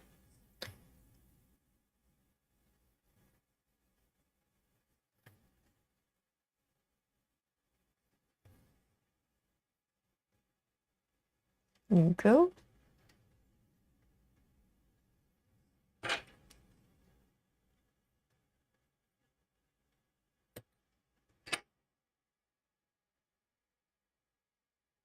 $45. 45 going back. And London's getting a little bit colder the last couple of days. I think if the forecast is correct at all, you don't know, it's changing all the time. Next week, we might get some snow. Ooh, but who knows?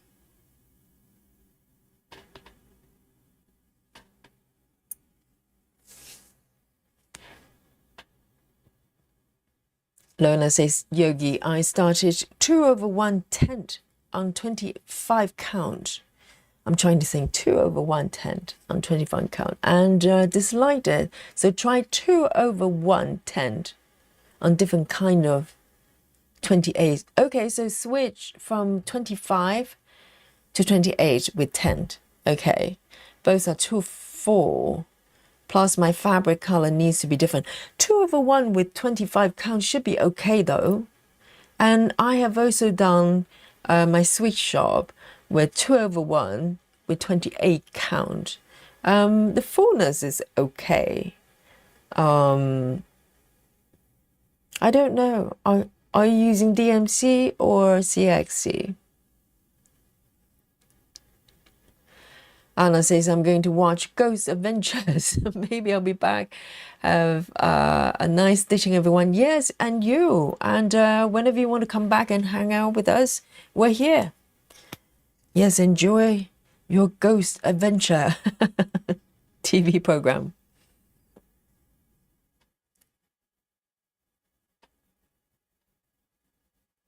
All right, 65.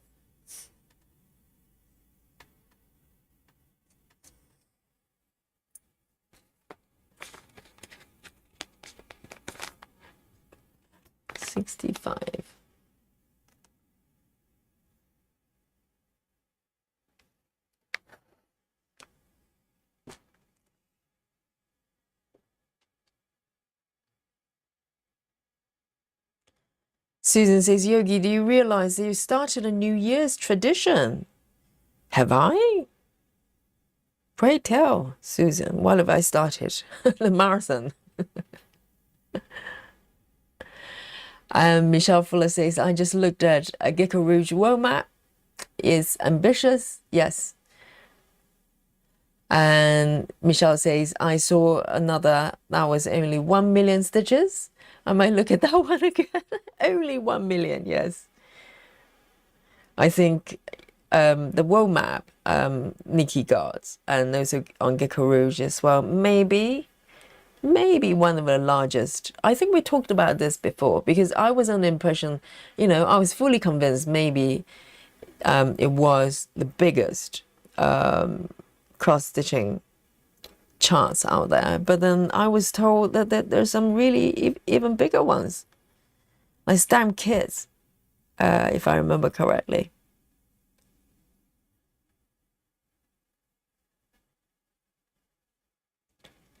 Susan says 11-hour marathon. I know, the problem is I have to break the record again. I don't know. Where do I go from here?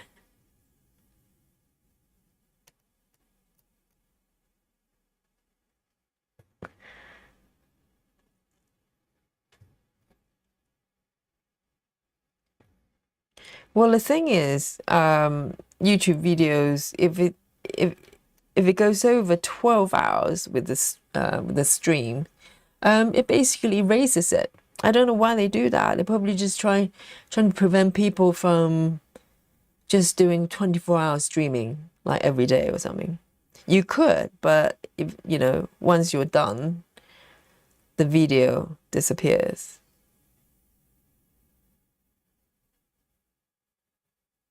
Two, three. So it's a little bit limited.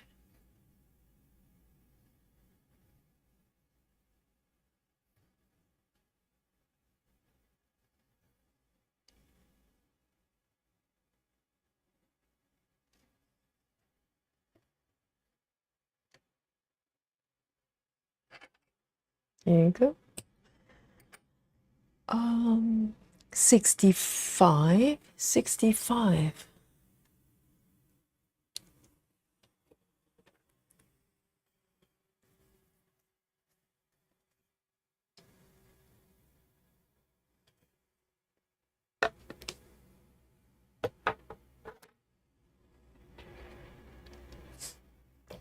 See you later, Kelly.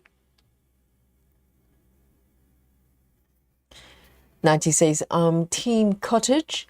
I think I like it because how I started Royal Roll. Okay, you're doing Royal Roll with a piece.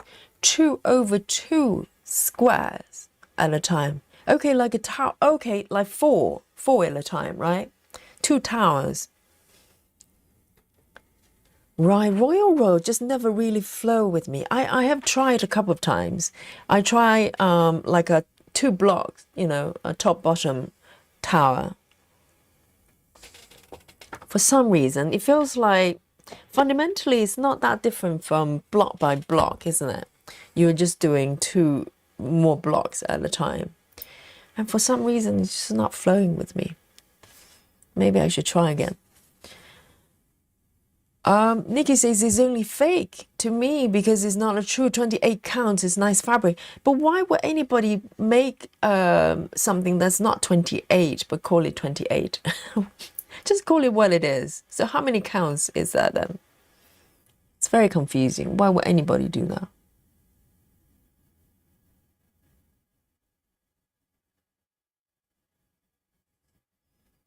$88?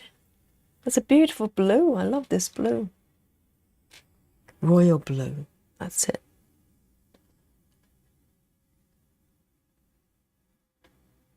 One, two, 1, 2.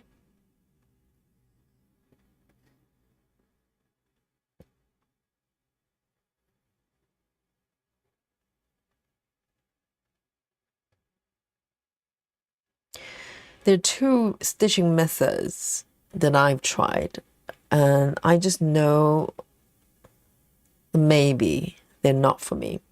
One would be, I think Royal Rolls, you know, I need to give it another go. Maybe it's going to work better next time. But there's another one I just know it's going to be very challenging for me. It's not very enjoyable, and that is diagonal, strip by strip. You know, some people do very, very neat diagonal strip, 1 strip at a time, and they fill in cross country or maybe row by row. That I can't do for some reason. It's just too neat. It's just too. It feels restricted. Otherwise, I'm open for any kind of stitching method.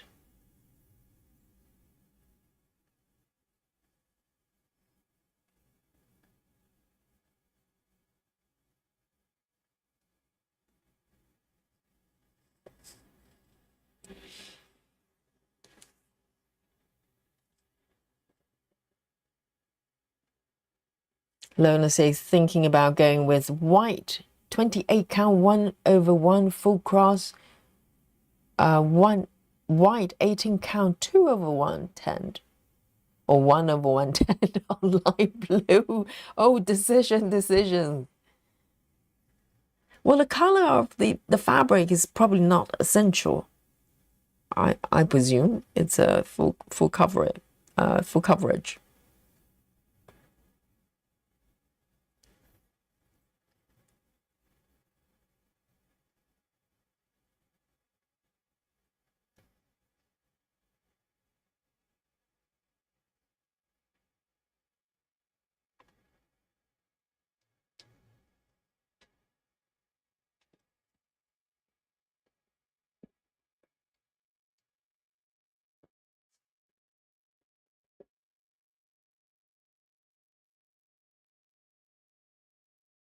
Oh, so Ellen, you're doing the sow as well. So the sun is doing the battleship, and you're doing the owl.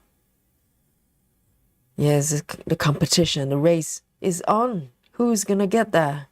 Who's gonna complete the piece first? And what is the fabric count your son is doing with the battleship? Very curious. A gentleman stitcher.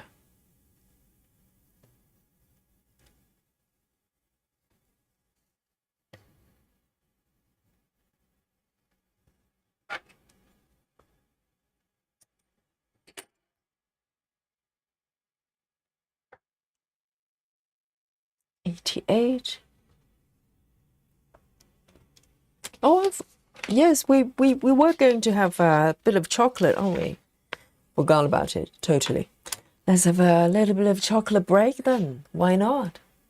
Yes, perfect time. And my chocolate buttons are running a little bit low. I've got a few bits at the bottom of the bag. That's it. That's all I've got. Oh, the chocolate button shortage coming up. Cheers, everyone. And grab your snackies and your power drinks. And cheers.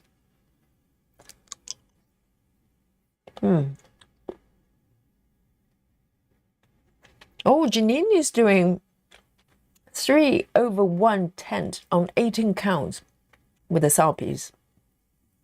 And you didn't like it? Oh, I remember. Yes, you did say that. You restarted. You restarted it. 2/1 should be okay.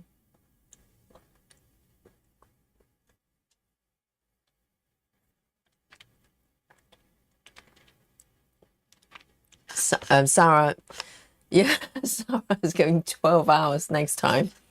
Yeah, but Sarah is doing, it's like, yes, Sarah, when is your 24-hour marathon is going to be?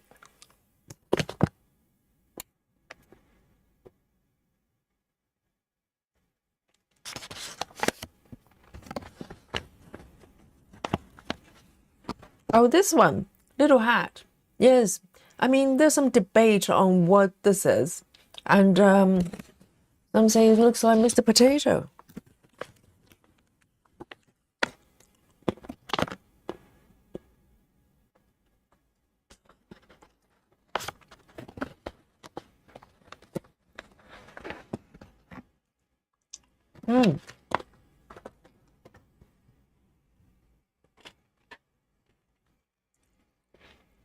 Suzanne says spooky bingo.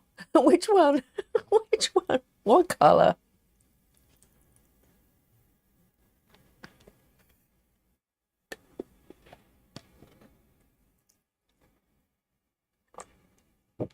Clara says royal blue is probably 820. Oh, it's really pretty blue.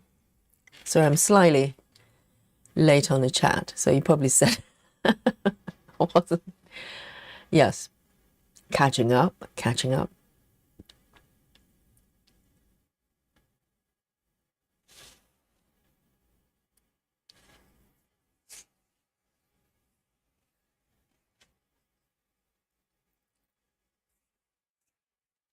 Susan, that's correct. That was Joyce. I'm not quite fully understanding the system, but I think Joyce has got a spinning wheel, similar to the wheel of doom, a wheel of hope.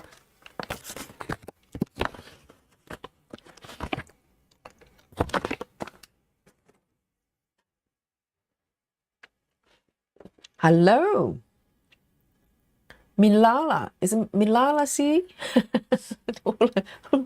all the YouTube handle that I have to pronounce incorrectly.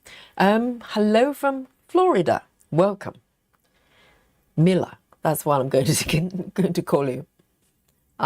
Welcome to the chat.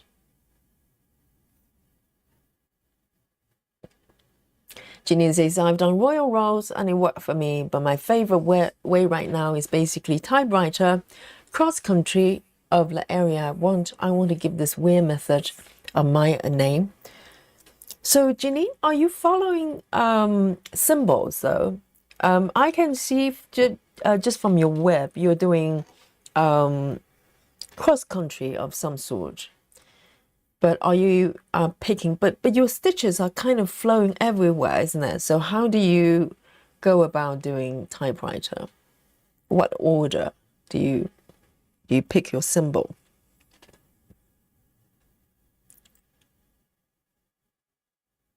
Oh, Lakika has chocolate. Very nice. You have to come, prepared. We have chocolate time. Chocolate time. Right, so I'm focusing on this area a little bit. It would be nice to make it a little bit more complete.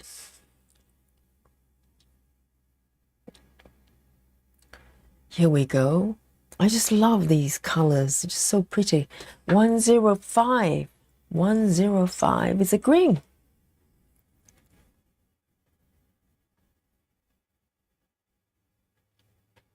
Let me have a sip of my coffee. Grace Houston is having a sushi break.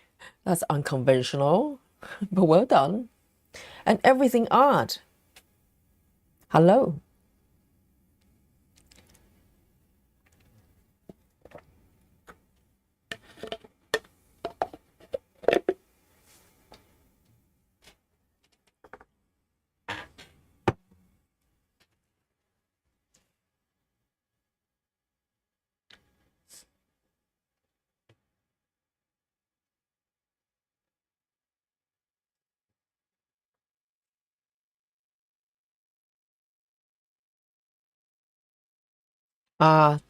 Ellen says the sun is doing 14 count Ada, 2 over 1 full cross.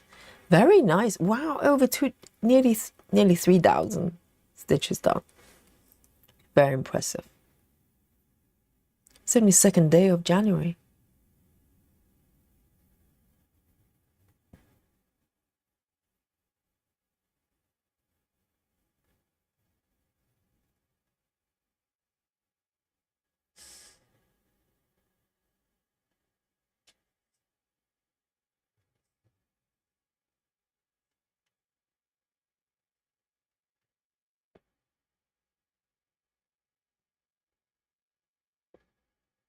Mila's working on Golden Reflections by Lee Bogo. Okay. Yes, I butcher names. You'll get used to it, okay?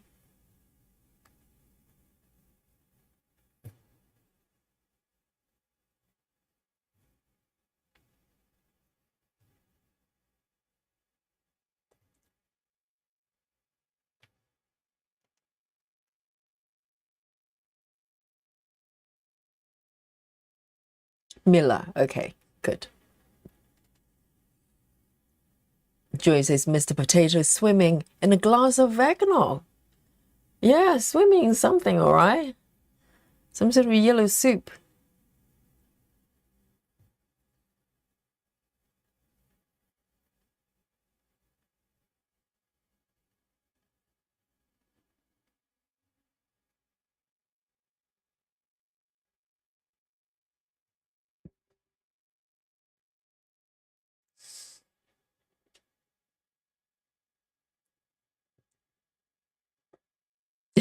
No calamari. It's okay to eat calamari, to eat sushi, to eat seafood. Just don't stitch it.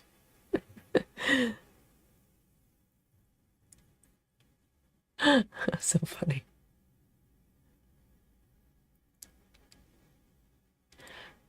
Karen says, is that a duck with a black hat? That's a new one. A duck? Does he look like a duck? It's Mr. Potato. Maybe.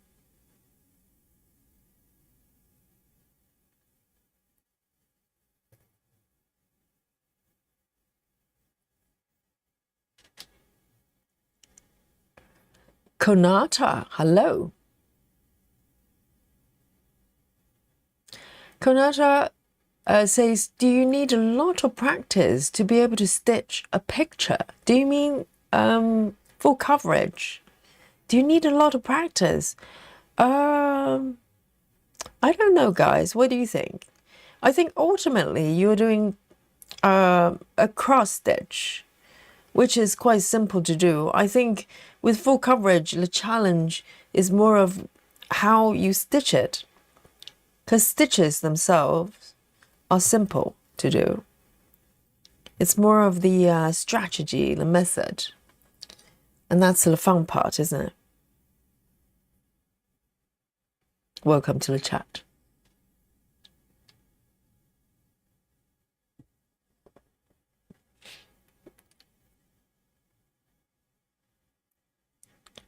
Oh, so Katana wants to do a beaded picture. They're different ones, aren't they? They're those lady in dresses. They're partially beaded, but also they're fully beaded pieces as well. So you use the bead instead of stitches.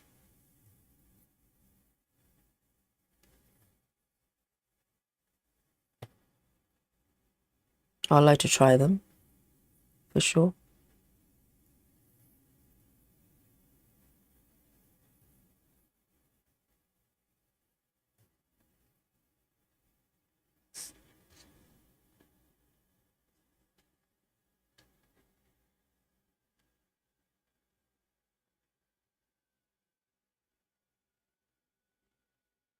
Joy says it's not a message. I just stitch a user-defined area that fits my tablet.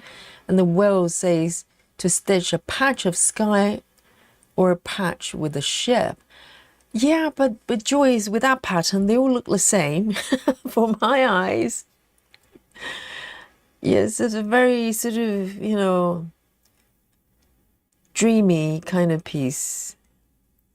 Yes, the color scheme doesn't change much, does it? Doesn't matter where you stitch. So I don't know. So the whale basically tells you to either sky or a ship. But it's quite a large area with a block, isn't it? It's like 9 blocks. That's huge.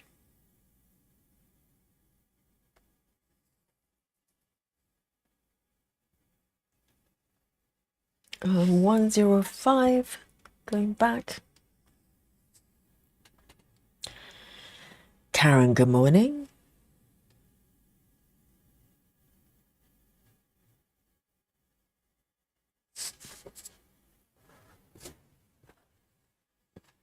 Lizzie says each piece will tell you how it wants to be stitched.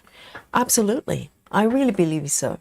Because for a while, I thought maybe it's down to the fabric count or maybe, the type of patterns. But no, I think each piece has its own, it's got a plan for you, really. And it doesn't mean the plan stays the same all the time, but, I try not to fight it. For instance, it's very tempting for me to want to try color flow with this, but I just know instinctively, it doesn't want me to do that.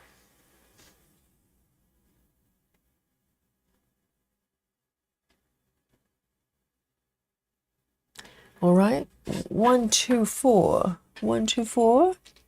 It's a green.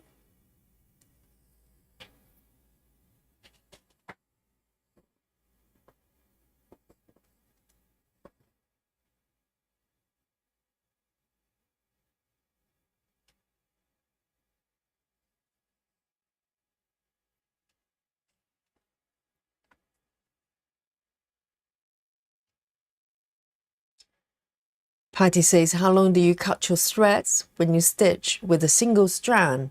The 310 DMC I'm using seems to fray quite quickly. Yes, the trick is not to cut it too long, because the longer it is, the more stitches you make with single strand, and the friction might cause it to fray.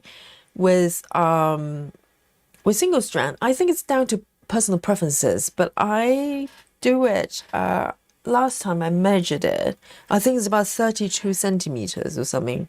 It's about 1/8 of the entire scan, or maybe a bit shorter. I think it's a bit shorter.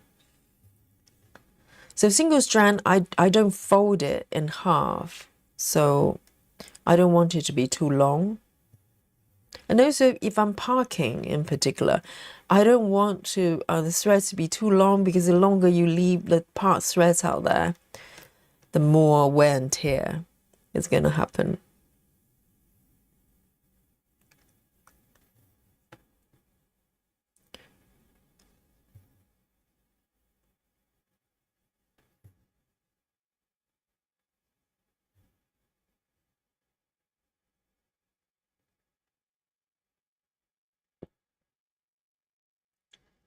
Heather says, Mill Hill Kits, are a good way to start doing beaded project. Yeah, they're quite fun, aren't they? And they're quite small as well, so they don't look too intimidating.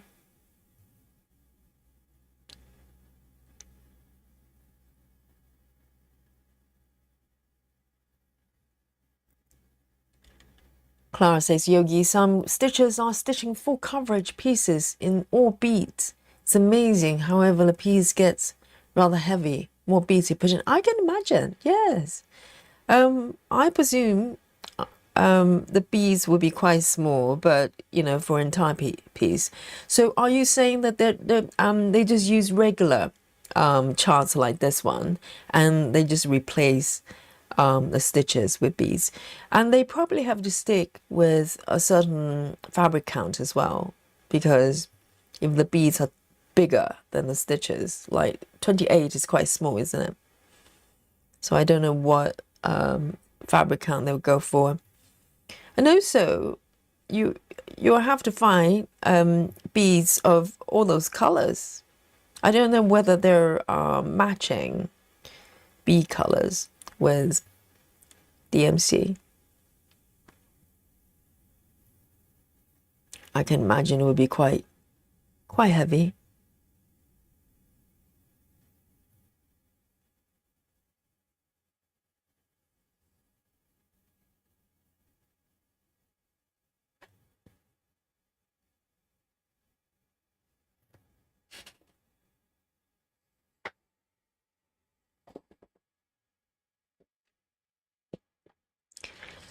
Lynn says, Yogi, I did my mom's portrait. It was wonderful, but you can't have, you can't have too many distractions. Yes. So I presume you charted it yourself.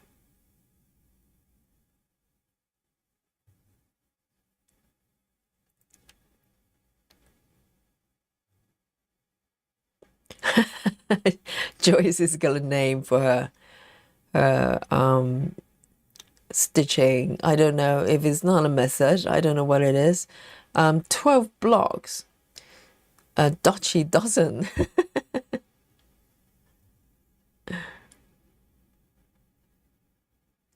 It rhymes.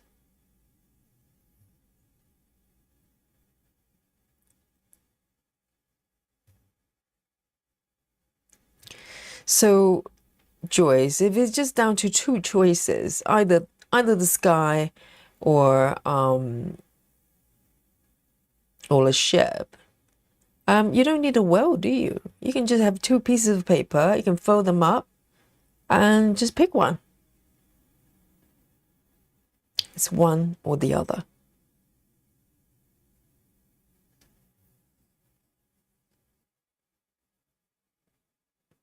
But the thing is, though, what order do you do it? Do you do it simply checkerboard pattern?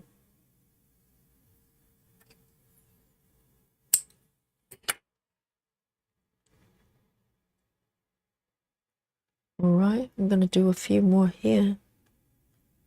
1, 2, 1, 2, 3.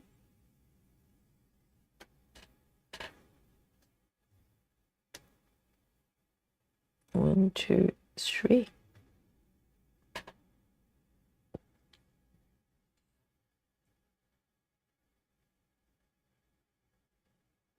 Clara says, the bead full coverage pieces, the size of regular haze. My goodness. Yes, so I presume they can find equivalent colors for the beads. That's a totally different kind of operation, isn't it?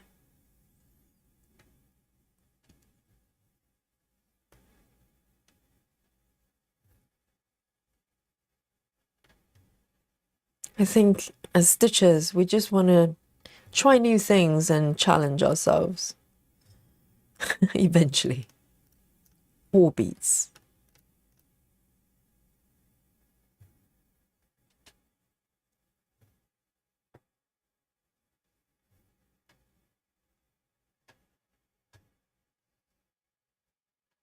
I love these colors. So bright. So colorful.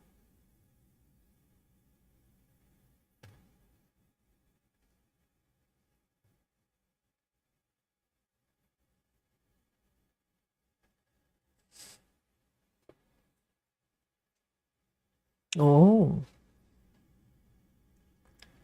Oh, I see, Joy. So there's going to be water, but that's about it. There's sky, ship, and water. What else is there? Birds?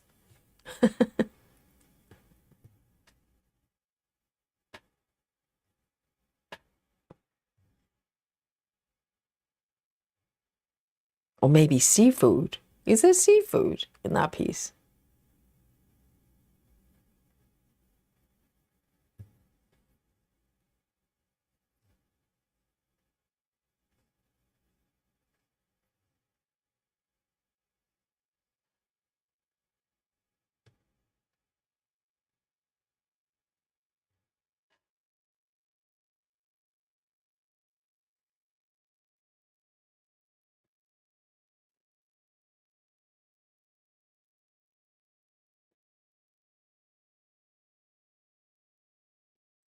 Lizzie says 25 count 1/1 is a challenge enough for me. Well, for now, once you get used to it, you're going to go, well, what can I do next?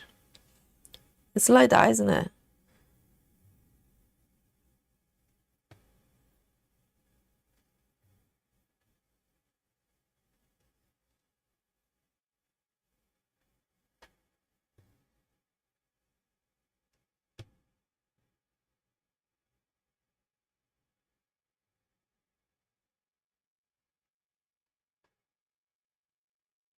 Oh, where am I?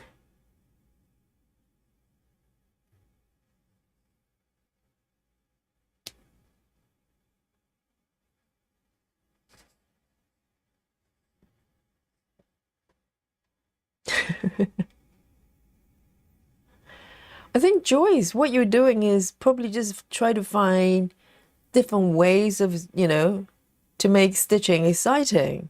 You're introducing kind of a new element of unknown to what you're doing.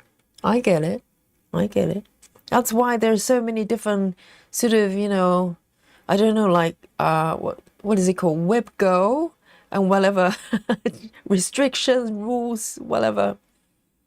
Sometimes we just need a little bit, sort of different approaches.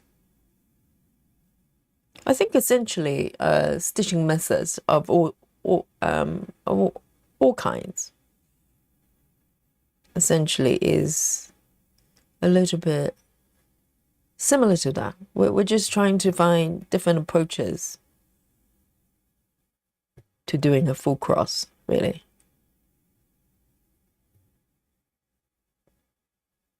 To make it fun.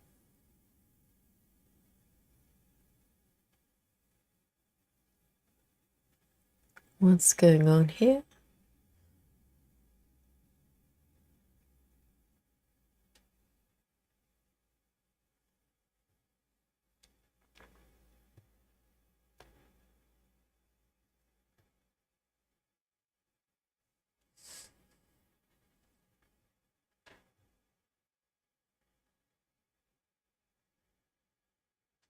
Oh, it's not matching. Why is that? This one is here. There's one stitch over here.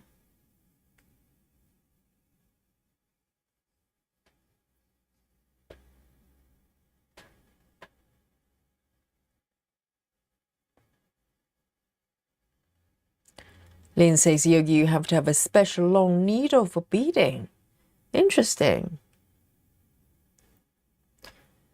I think last time, I remember that there was one stitcher doing the full beading piece. And I think she said, essentially, you were doing 10 stitches, isn't it? And you just anchor the bead on top of the stitch with a tent.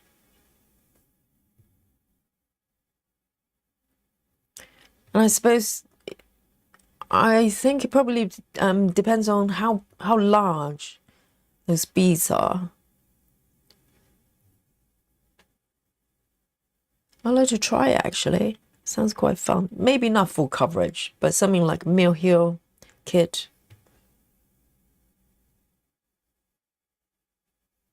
I think they're quite small as well.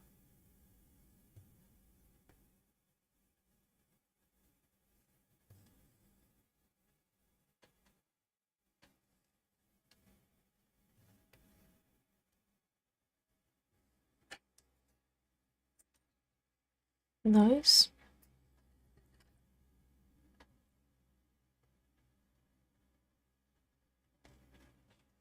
Those are looking good.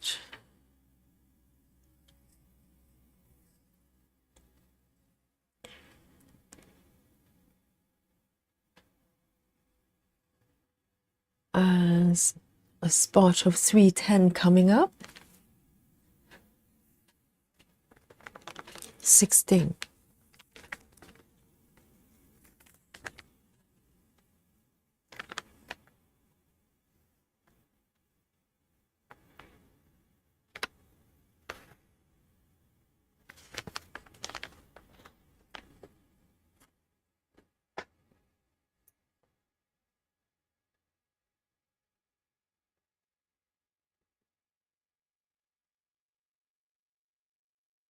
Joy says, to my surprise, I like the colors very much. In fact, I cast it on the sweater. Oh, with yarn in that color scheme. It's all brown, isn't it? Air stitching. Yes. Air stitching. Susan says, Mill Hill, you should see if there's any Mill Hill Christmas on sale. Oh, that's a good idea, because after Christmas, maybe they're going to do a discount. Yes, I'll have a look.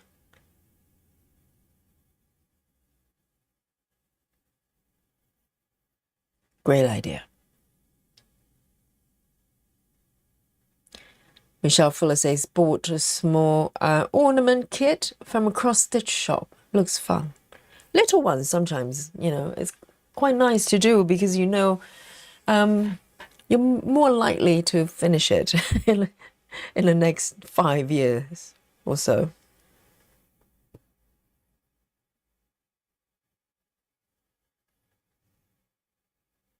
But then, you know, I don't know whether you remember my Halloween piece. It's quite a simple pattern, and to be honest, I totally underestimated that piece.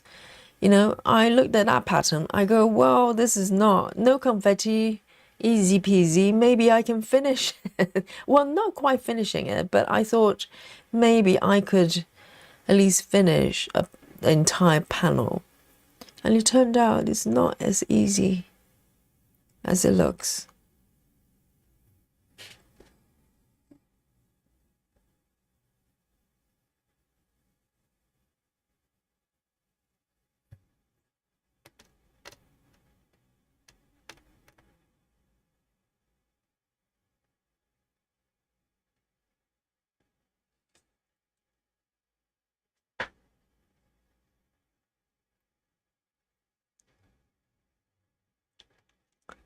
Ren says sneaks in the side door. Well, today you can come, you know, through the front door. Today you can stitch whatever you want, even not stitching. You're allowed. Hello, Ring.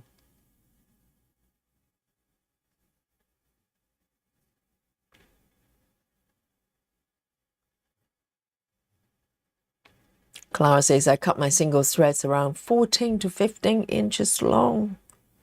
So it sounds around the same length as I normally cut.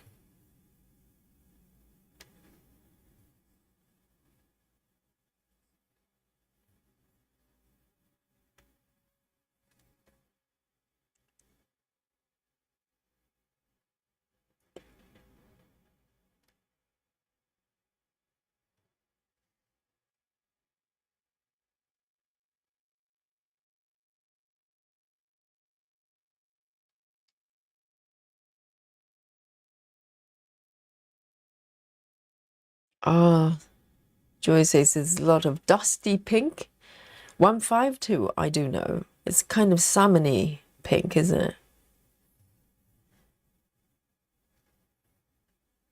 I'm sure it's really pretty once once it's done. It's just not one of those charts that I'll survive. It's just no chance.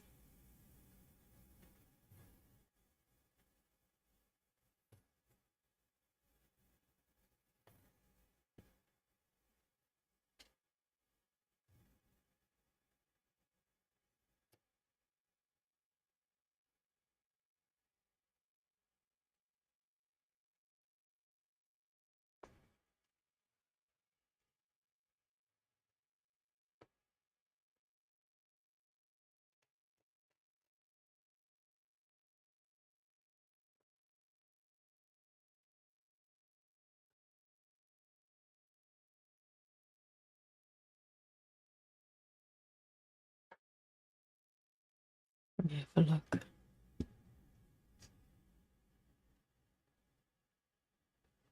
It does look like there's a guy sitting in a bowl of soup or something like that.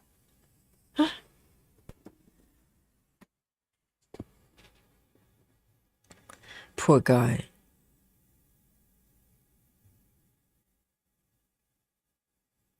And a giant moustache. Hitler style.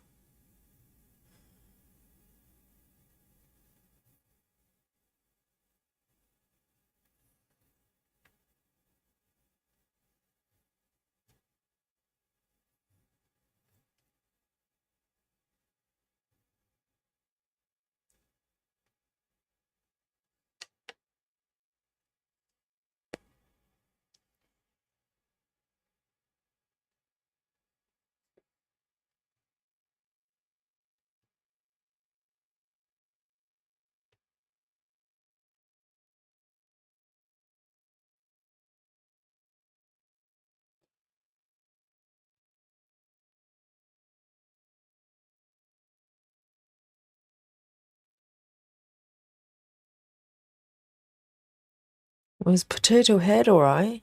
It's really just the head.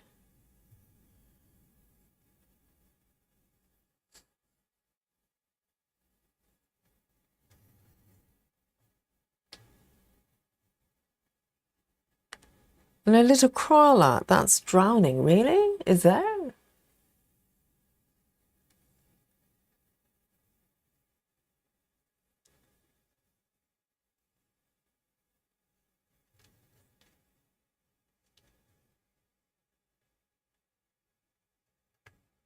And the thing is, when I try to browse Collin Thompson and Google Collin Thompson, try to find out what he looks like, and he looks like just a normal guy of some years behind him. He's I don't know how old is I don't know how recent there's photos I saw, not that many around. Yeah, he looks totally normal, but his work is so trippy.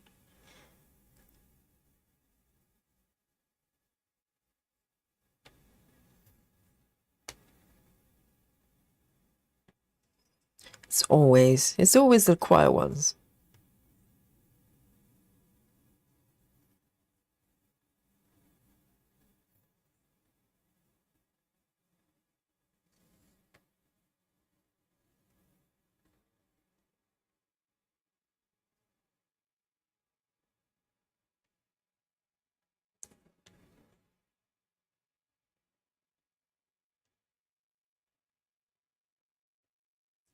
A lot of sweet hand stitching today.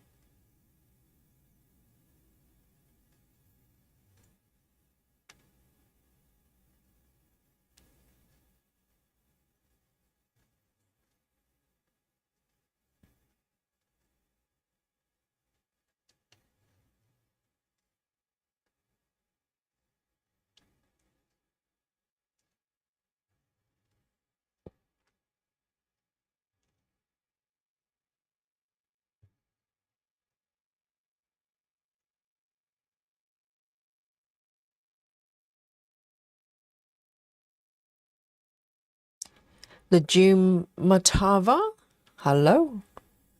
She says I'm working on a Yoda cross stitch, and listen, and all I hear was a man in a cup of soup. What's a Yoda cross stitch? I know, a man in a soup. You know, it looks like, you know, the guy's a lunch.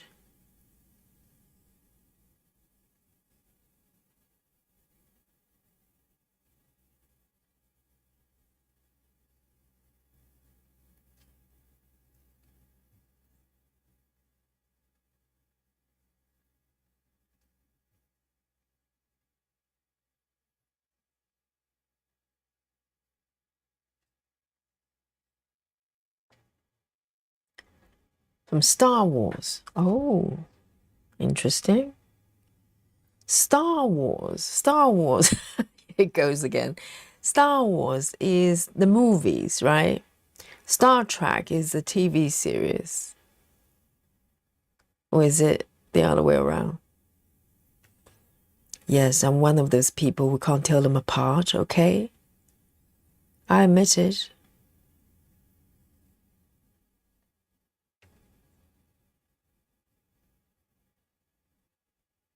I think Star Wars is the more serious version.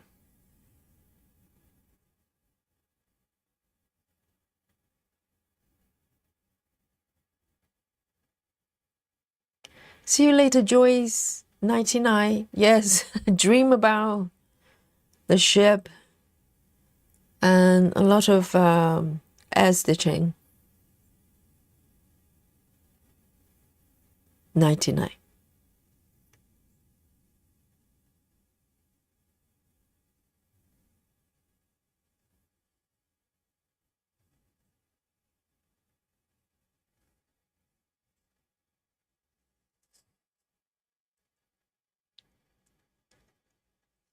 Janine says, Yogi was a nerd. I thought Yogi was a nerd and doesn't know who Yoda is. No, I don't. Is it a part of the Star Wars thingy? If that's the case, I have no clue. Star Wars is, yes, and Star Trek as well, isn't it? I'm gonna offend so many people. Lizzie says, I love Star Wars, but I like Star Trek. All right, fair enough.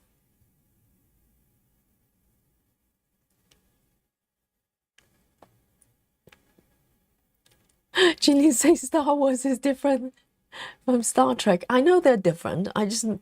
Sometimes I just get confused by which is which. I think Star Wars is the one that's got movies.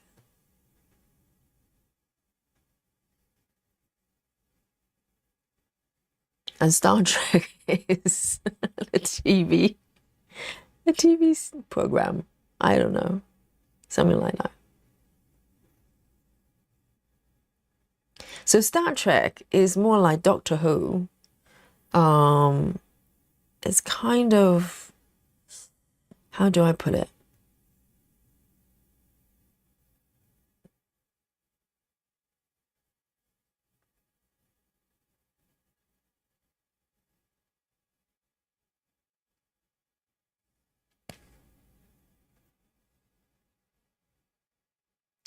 Oh, so Yoda is an alien.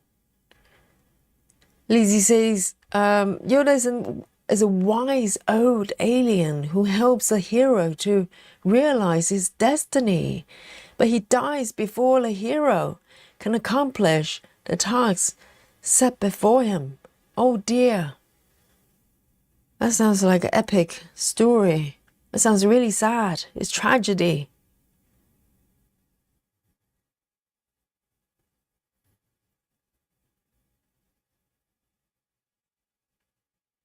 So basically, he just dies, right? Because he hasn't done anything. And then he's dead. Janine, have mercy on Yogi. I have no clue.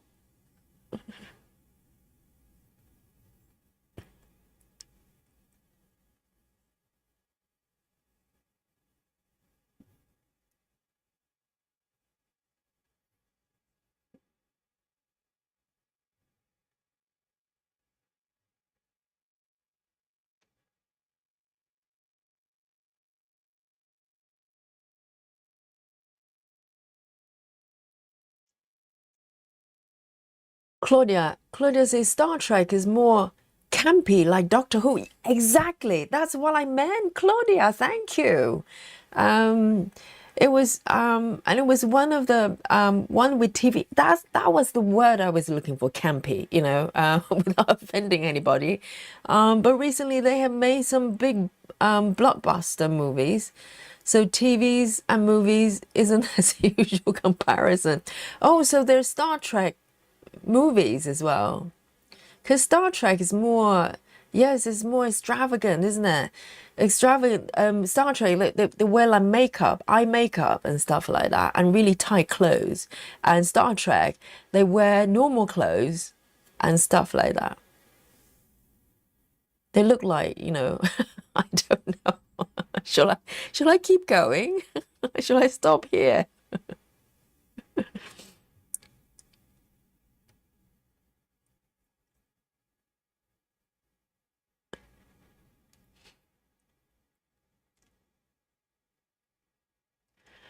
Heather says, Yoda, not Yogi, Yoda is Dumbledore, but greener.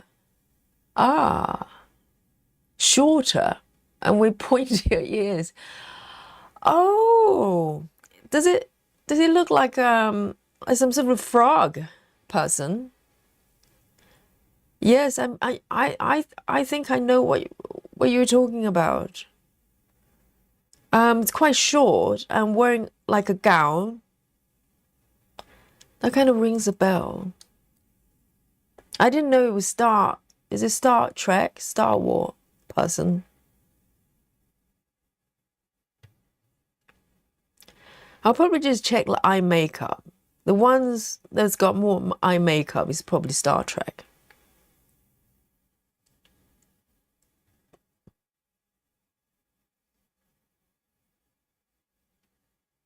I'm going to get so many complaints from Star Wars, Star Trek fans. Janine says Star Wars movies are the best movies ever. Wow, all right. Up for debate. Star Trek movies are also good, but not nearly as good as Star Wars. There you go, Star Trek fans. Come forward and have a heated debate with Ginny. Go.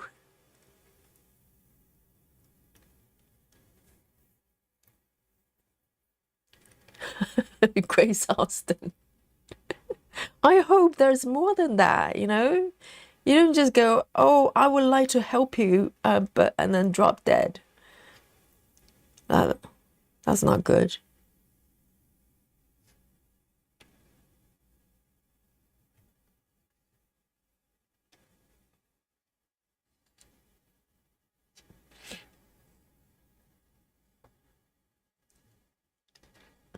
Wendy, hello. Wendy Stitching says, I finally caught alive. Wendy, come save me here with this this mess I've just caused. Yes, Star Wars, Star Trek, not Yogi, Yoda, the green little man, alien, surely. I mean, all aliens are green and quite little.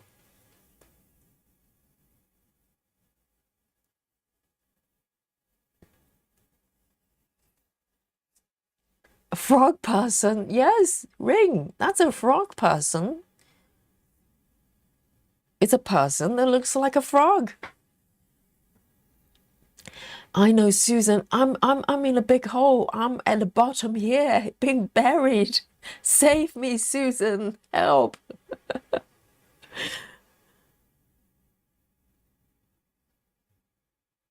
I don't know how I got here.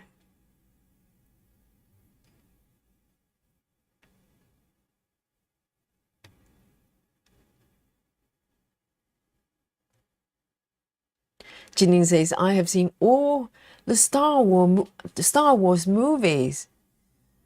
More than I can count, really? I remember going to see the first one in the theater with my mom. I was 11 years old. It was amazing. It was awesome. So how many movies, Star Wars movies, they have got? I mean, it's, Star Wars, not Star Wars. So there must be multiple wars, and they can make as many movies as they want.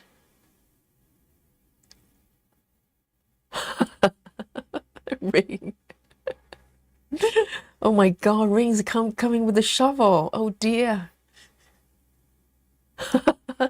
Heather says Yogi has now lost all nerd credibility.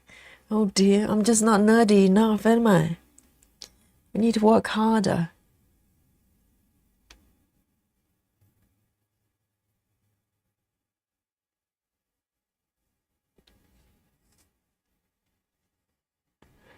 There you go, Claudia. Frog person is totally it, isn't it?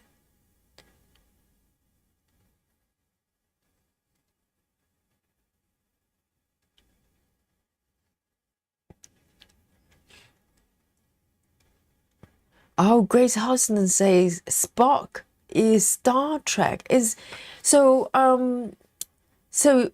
is he the guy with really tight clothes, with eye makeup and pointy ears? But hang on, Yoda also has pointy ears. But Yoda is from Star Wars. Oh, are they trying to copy each other with the pointy ear thing? Or maybe all aliens got pointy ears.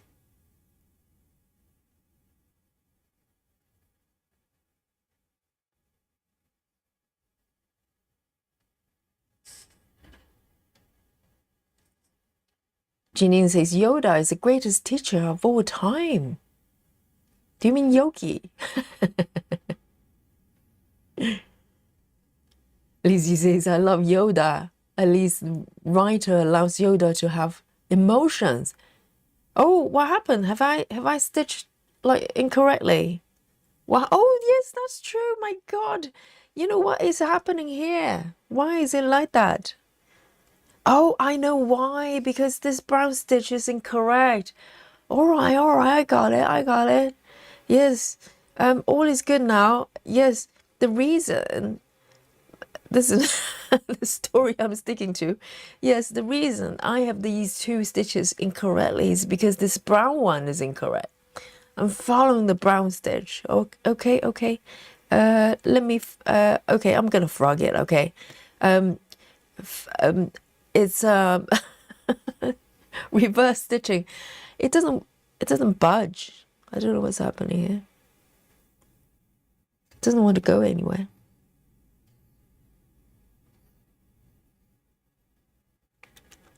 It may be too late. I think I'm over here.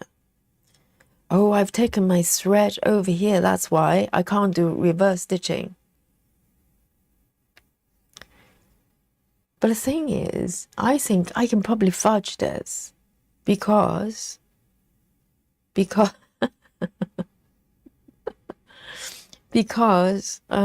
colors are quite similar, I think. I can't even find it. Where's my thread?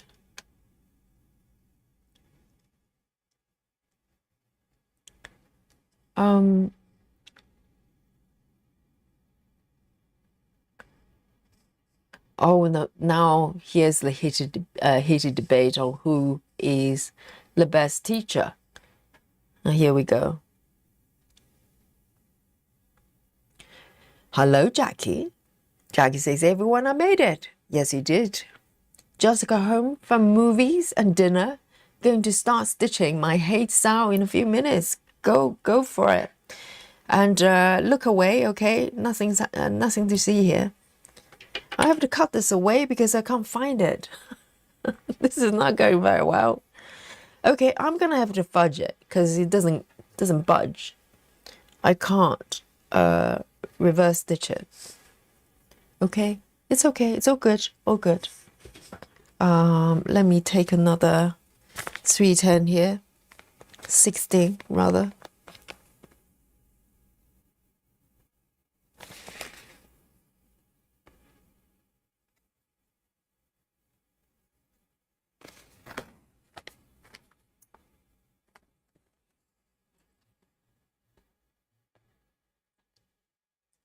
Oh, pull a green frog away. Okay, I'm gonna fudge. Bring on fudgy with compassion.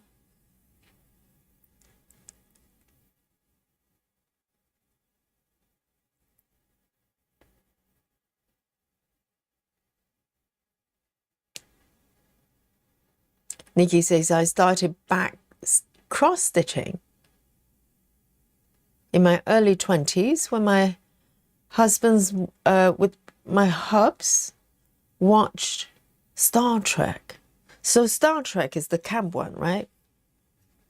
I need to work it out in my head. So I keep getting them mixed up. Kimber says, personally, I prefer E.T. over Dragon Wars. There you go. E.T. is also green. That looks a little bit like a frog without the pointy ears. But he's also an alien. And E.T., does E.T. speak? I can't remember. I don't think E.T. speaks.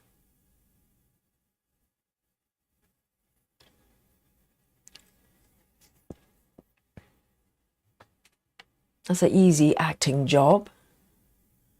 No lines. Okay, I'm going to just leave these 2 stitches here. And I'm going to fudge it when I get there, okay? All is good. All is good. Peace.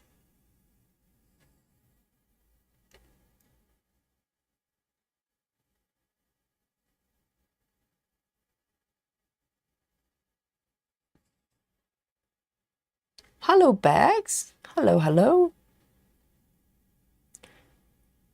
Oh, Sarah, I just noticed that. Yes, I blame this little brown stitch because I would just follow the brown stitch and see where I ended up. Oh dear.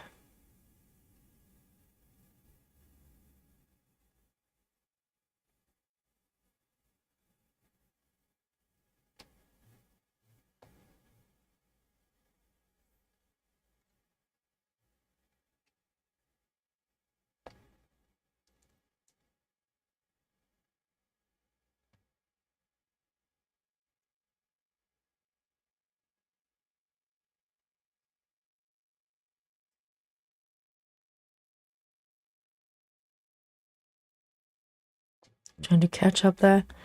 Where am I? Here.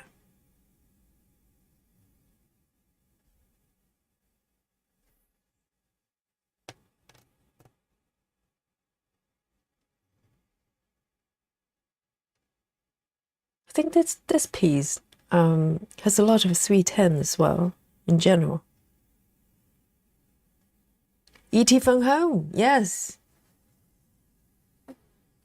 But E.T. doesn't speak.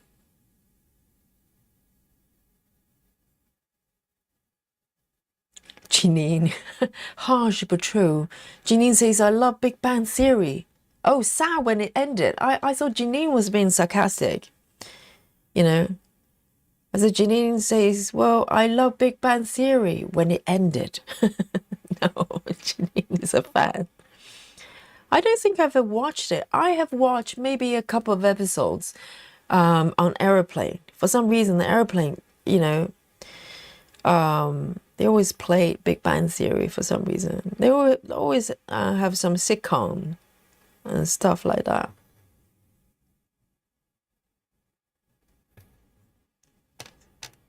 So I'm not very familiar with it.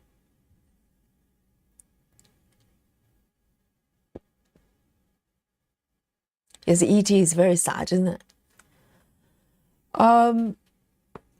Suzanne says, how do you deal with single thread coming out of the needle constantly? Oh, this bit. The tail here. Well, to be honest, I'll be totally honest with you. It took me quite a while to get used to having single strand and have this tail just here, because I came from 2 double strand stitching, always 14 counts, right? And I always fold the thread in half, and also I always, oh no, actually I just remember now, back in sort of dimensions stitching kit days, what I normally do in order to create two strand, I don't fold my thread like that. Let me show you. I thread my single strand through and then fold it in half. Makes sense? So I used to do this. Let me show you. This is how I used to stitch. I would thread a single strand and then through the needle and then fold it in half. So it's nice and secure with two strand. Like that. This is how I used to do it. If that makes sense. Single strand through. And I had to learn how to stitch with single strand only because this is quite secure. You can never lose the needle, right? If you do double strand. I totally forgot about that. Totally forgot about that. Yes, I think I just got used to it. In the beginning, I keep losing my needles. But just practice, I guess. I totally forgot about that.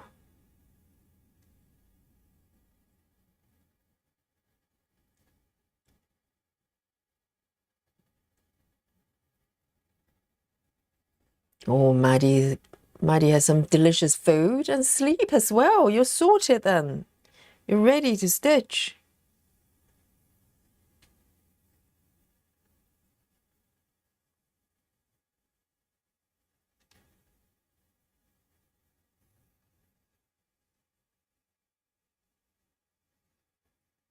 Nowadays I don't. I think sometimes when it the embed gets quite short, sometimes it happens, but I'm just used to it now. So I don't really think about it. But I remember now when I first started practicing just with a single strand, it was a bit of a struggle. Even with, double strand, the same way.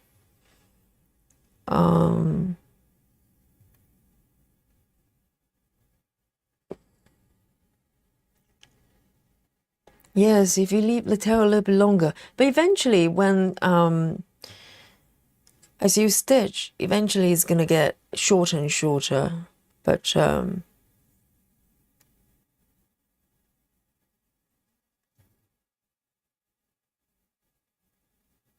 think it's probably just getting used to kind of how to hold a needle. Because nowadays I don't really think about it.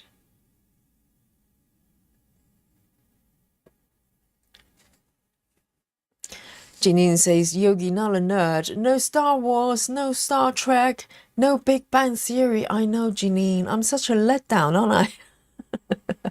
I'm not doing all the things that nerds need to do. But I watch documentaries. Does that count, Janine? Am I still a nerd?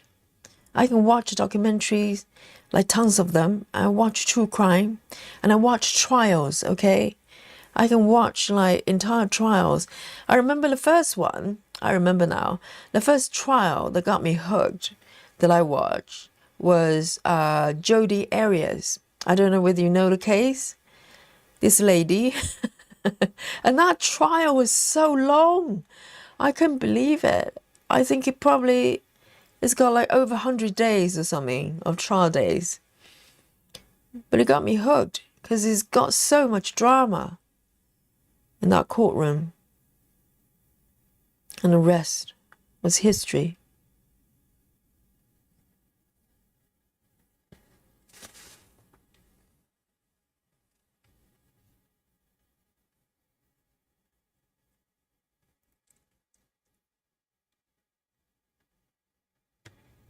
Yes, I think a longer tail might help.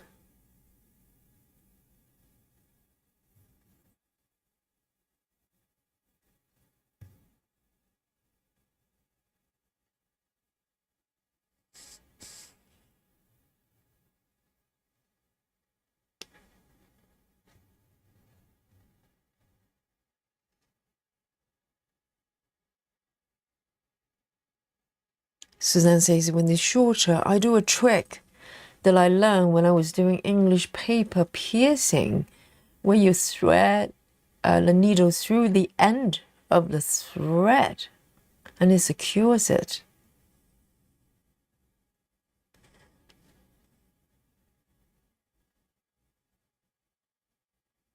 Yes, Jodie Arias. What a trial that was. Yes, I watched the Johnny Depp trial as well. That was, well, at least that trial, no one dies. So it was a bit of a laugh. And I still remember when Amber Heard testified. Oh dear.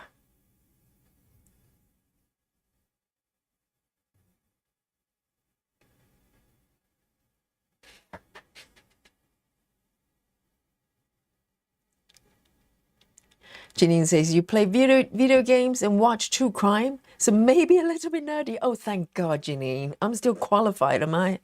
Oh, thank you so much. For a moment, I thought I lost the my title is a nerdy yogi.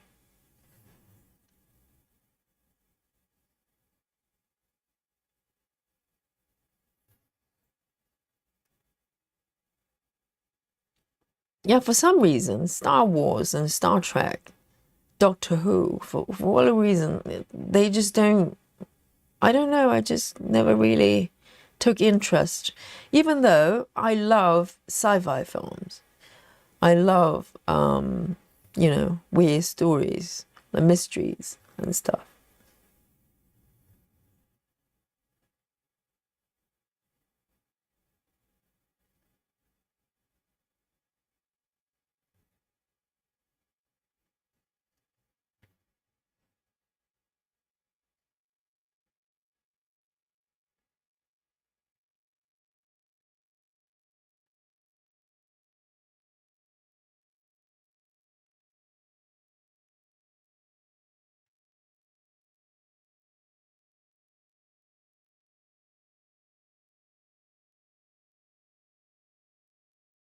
Wendy says, there's a way I saw a floss tube put a small knot, a needle end. Oh, knot, the K word.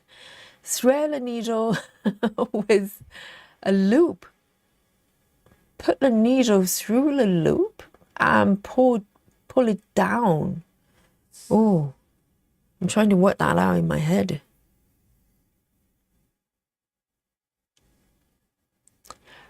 Bags. Harry Potter, Lord of the Rings. Oh, Lord of the Rings, I have seen all of them, I think. Is the last one, Return of the King. If that's the one, then I've seen all three of them. Harry Potter, I think I've only seen the first one and then a little bit of the second one, and then I lost interest. But Lord of the Rings, I don't think I can watch it ever again because I was forced to watch it over Christmas so much that I think I can never watch them again. But Lord of the Rings, if I remember, the bits I remember, it was quite good.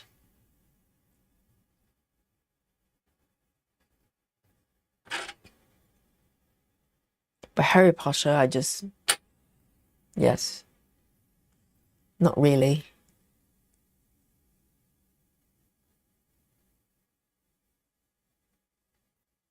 "16. I think Harry Potter is probably sort of veering into fantasy, and I'm not very into fantasy. You know, either a thriller or some sort of mystery or sci-fi. I love Inception, you know, that type of movies. Kind of strange, trippy things I like.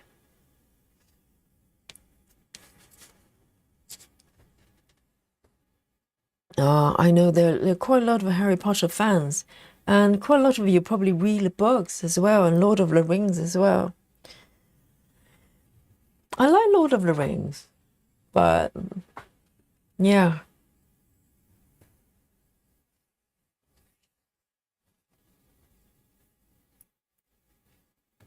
I mean, can you imagine? Do you guys believe it? Recently, I just purchased 10 packs of John James needles, and I'm running low again. I've got a few here still, but I don't know where they've gone. They just disappeared. 10 packs is like, they've got 5 each pack. So I added 50 needles, and now they will gradually disappear off somewhere.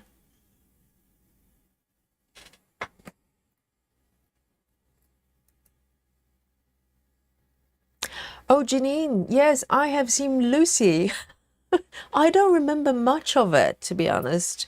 That was the last movie I actually went to cinema to watch.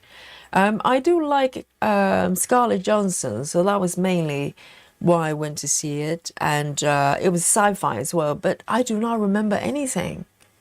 Maybe it wasn't very, not very, sort of, didn't leave a sort of imprint in my memory.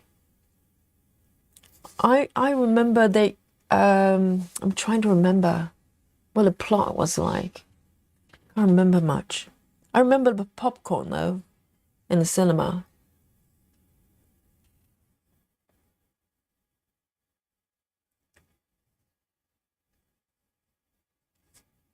All right then.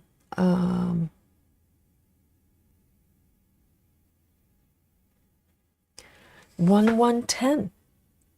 No, 110, 110. 110.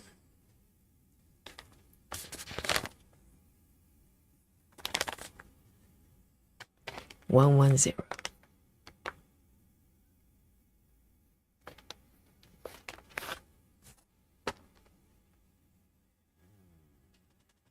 Lizzie says, I have Lord of the Rings soundtrack on vinyl. I like Harry Potter too. Oh, yes, I think people who like Lord of the Rings probably like Potter as well.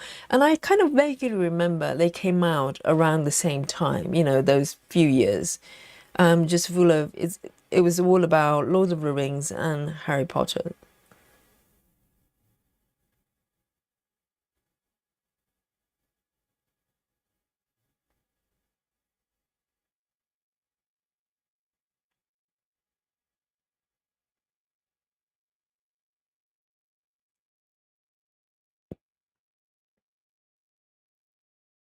Okay, it's brown.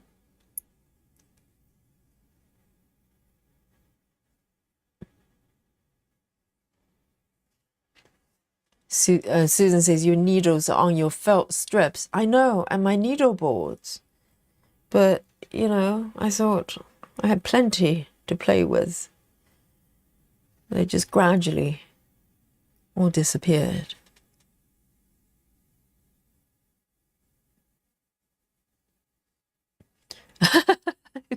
Kristen, Kristen says, clearly a memorable movie. I know, I just don't remember a thing. I remember Scarlett Johansson was in there, and that was about it. But the popcorn was quite good.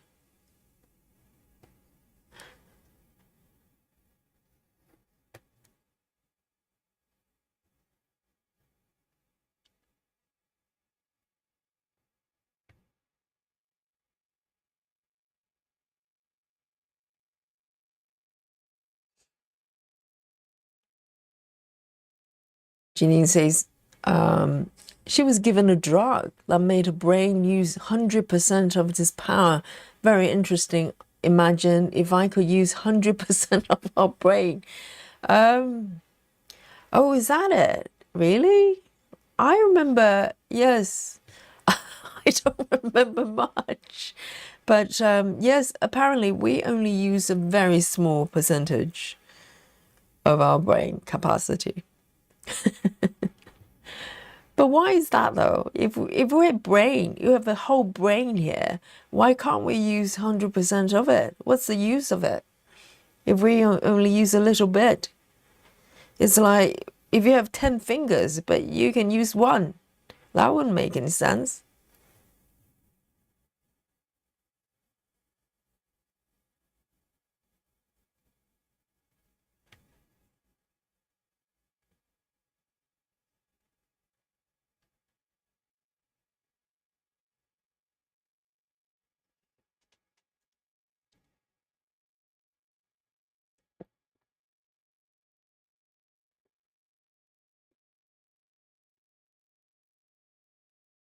And this says Lord of the Rings and Harry Potter are both retelling of World War II from a British perspective. Do you think that's what it is?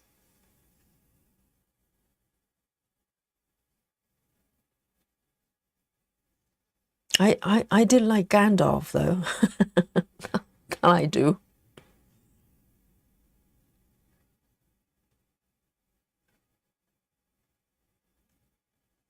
Oh, hang on. Just give me a second. I think I hear Dolly.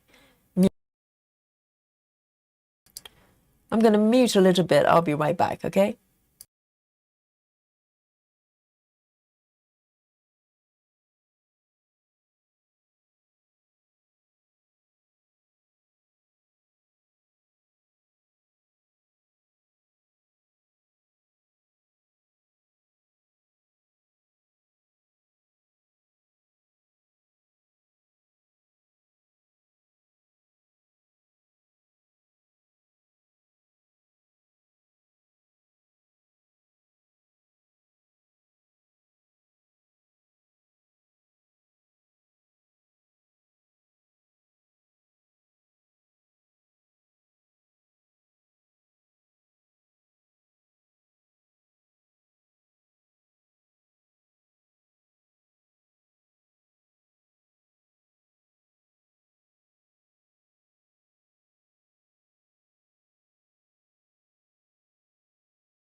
All right, I'm back.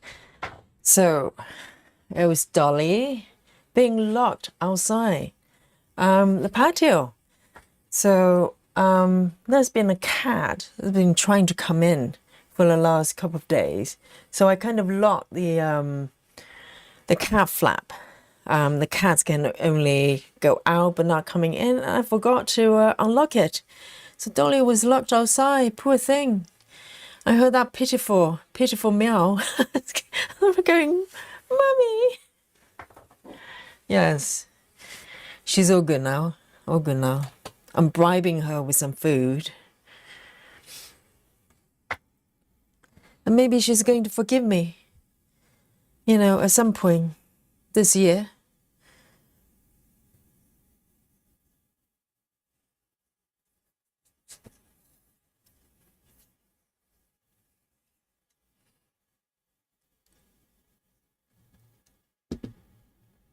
Yes, Dolly.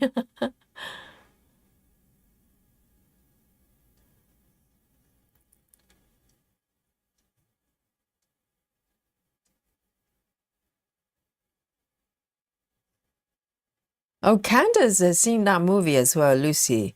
How come I can't remember anything? That's bizarre. And it was the last movie that I went to cinema for. So clearly I was interested. I just do not remember anything.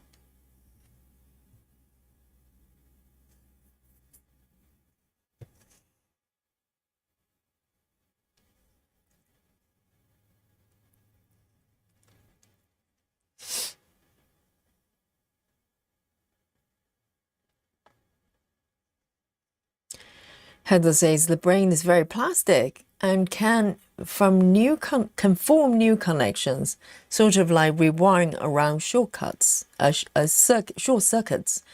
Neurons and communicating through fingers-like connections, a bit like waving to each other. Oh, Heather is a bit of an expert in the brain department. Yes, because we very often we talk about rewiring the brain when we're trying to form a new habit or something like that. And I think they say it takes about at least 3 months to form a new behavior or something like that.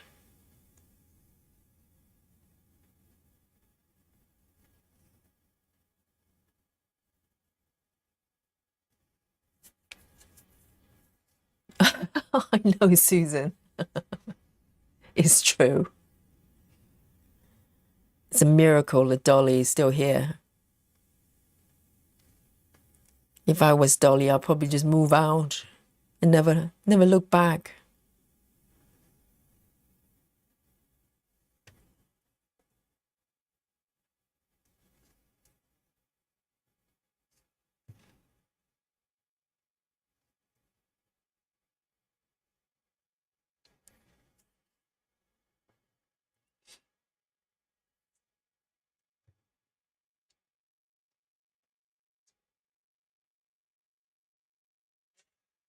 Hello, Dolly. Am I forgiven already? Have you forgiven Mummy? Oh, she looks happier now.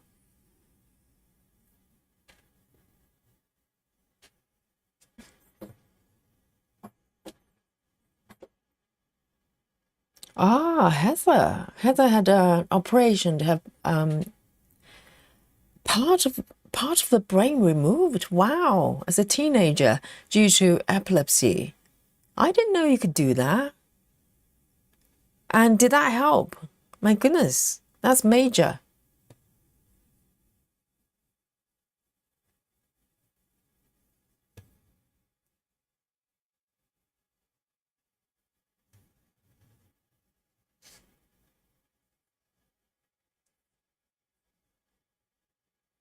Hello.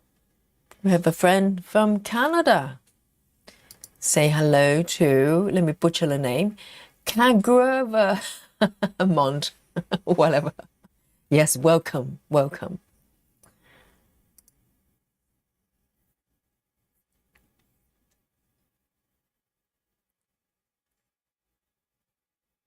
I know it's a miracle that Dolly is still staying with me.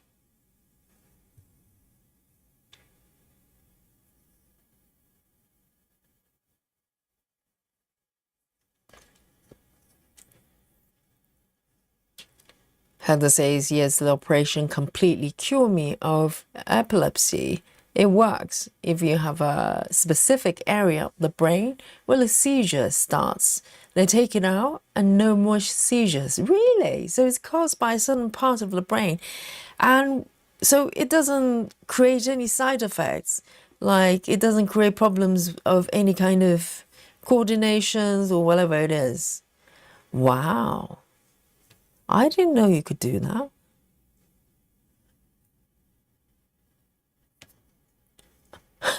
Claudia says, hey, Claudia. Claudia says, Squash agrees with Dolly. Mom is mean. She has learned how to climb on top of the cabinets, but can't climb down. Me, mom, and dad just sat there and laugh at him. Ah, I know, we do that, don't we? They're in trouble, and we're just sitting there and go, ha, ha, ha, ha, that's so cute. And they're like going, help. I know, we're terrible, aren't we?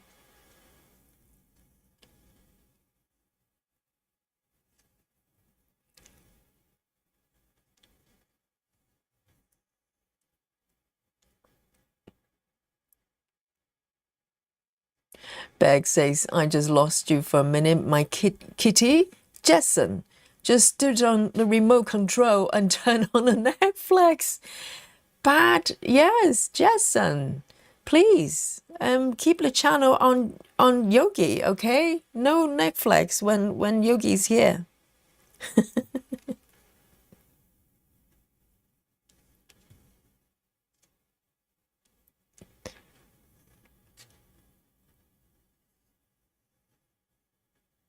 See you later, Sarah. 99.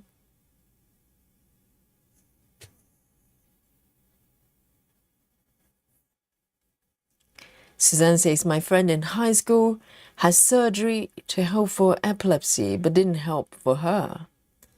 Wow. But brain surgery is no joke. I mean, I think anything to do with brain, is major.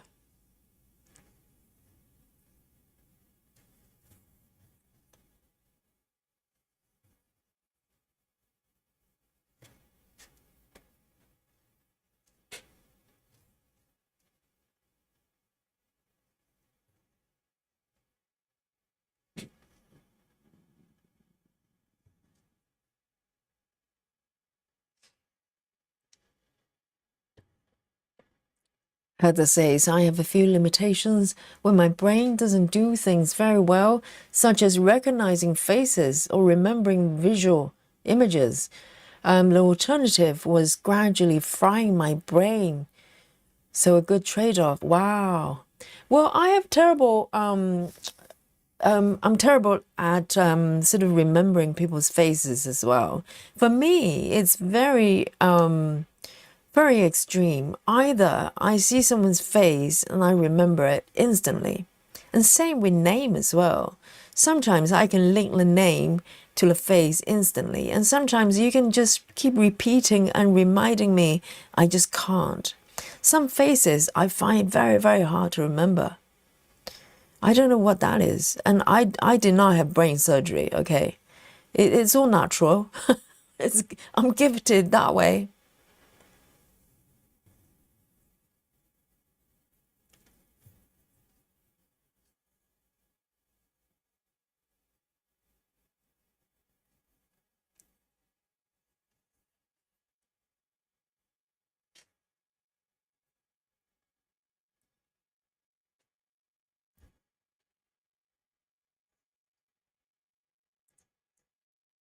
Hmm.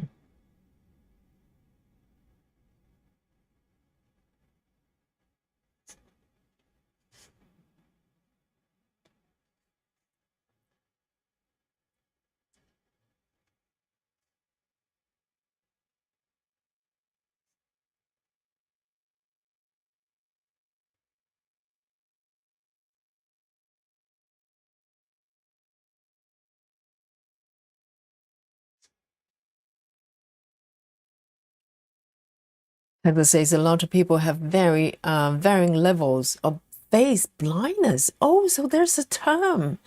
I've been trying to describe what that is for ages. So it's face blindness. Heather says, I don't recognize my own face in photographs. So I'm a bit of extreme end, overall relatively minor inconvenience. Wow. But when you look into the mirror, you know that's you, right? Wow, that's weird. That is very unusual. So you don't recognize your own face.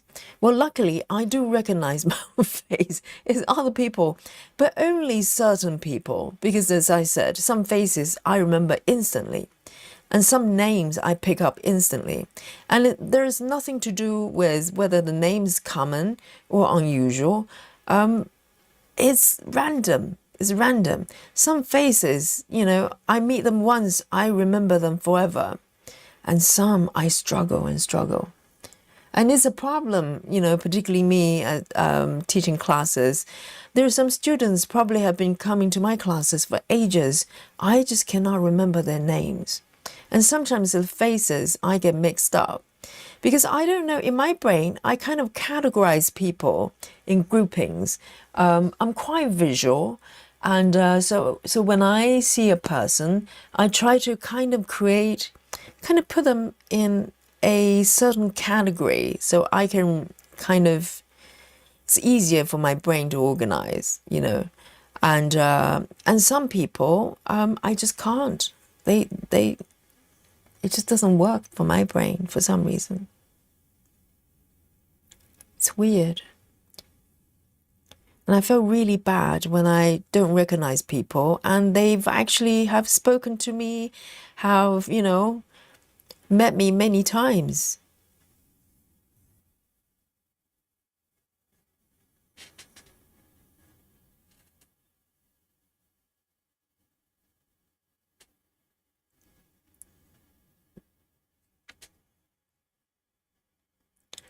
Oh, there's a proper term as well. I'm not trying to pronounce it. I won't attempt that. Facial blindness. Yes, I'm glad to hear that because but for me, it's random.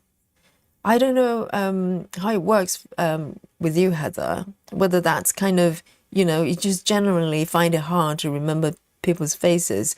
For me, it's totally selective and random as well.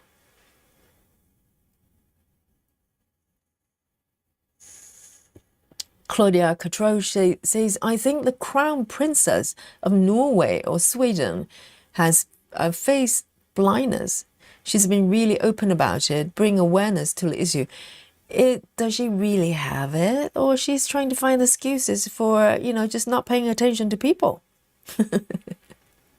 I know sometimes it's taken kind of wrongly, right? If you met someone, I can imagine that. If I have met someone for multiple times and the person just has no recollection of who I am, I'd be a little bit offended. But it's nothing personal. It's just really, some faces really hard for me to process.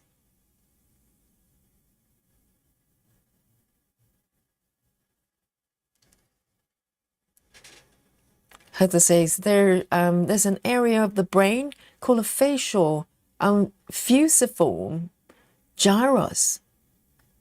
I probably butchered that one. It's on the right side, right at the end of the, parietal and temporal lobes, and the right. Heather, have mercy on Yogi. It's nearly midnight here in the UK. Okay. Yes. Yes. So I think what Heather is trying to say is there's certain part of the brain that governs the recognition of the faces, maybe patterns as well, I wonder.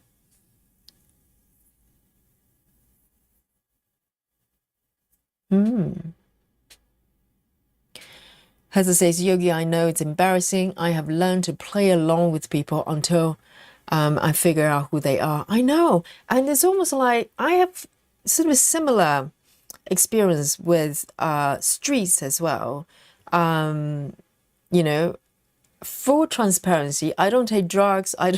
Never did, even when I was art student. I never take drugs or anything like that. But there were a few episodes. I will walk in the streets that I've been 1,000 times, one of the, maybe regular routes going home or stuff like that. There will be moments, it hasn't happened for a while, but I remember when I was a student, it happened a few times. It scared the hell out of me. Basically, I will walk on the street and suddenly I do not recognize anything. I'll look around the streets, they look somewhat familiar. And I kind of knew why I was there, because I was going somewhere. I was going home or whatever, going shopping. And I just do not recognize where I was. And so I didn't know where to go next. And that would last for about a few minutes. And sometimes I get really upset. I remember a couple of times I was in tears because I didn't know why that was happening. And then after a while, give it a few minutes, and I will recover and realize where I was. It's not scary, Heather. It has not happened for many, many years. For some reason, when I was at college, maybe something to do with our college, makes me everything trippy. Maybe it's a second-hand marijuana that I was smelling a lot.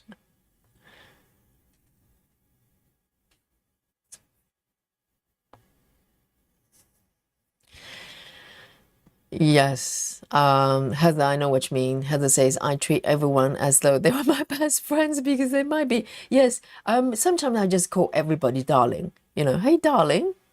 Oh, sweetheart. Yeah. Oh, how good to see you. Yes, darling and sweetheart will save my life.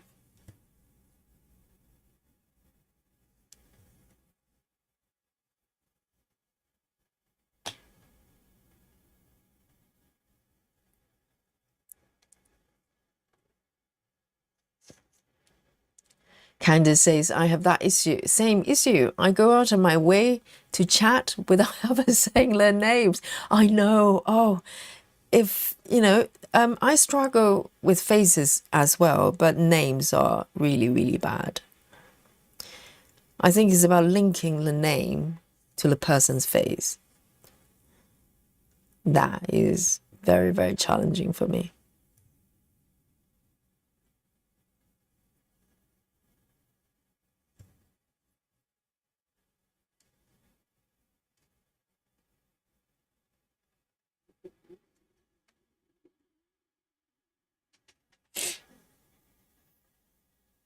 Claudia says she's been really open about her mental illness outside of the face blindness issue, which is why I follow her. I imagine we have a good excuse for a line of work. Who are you referring to? Me?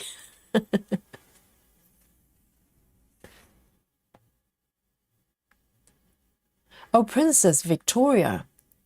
So Suzanne knows.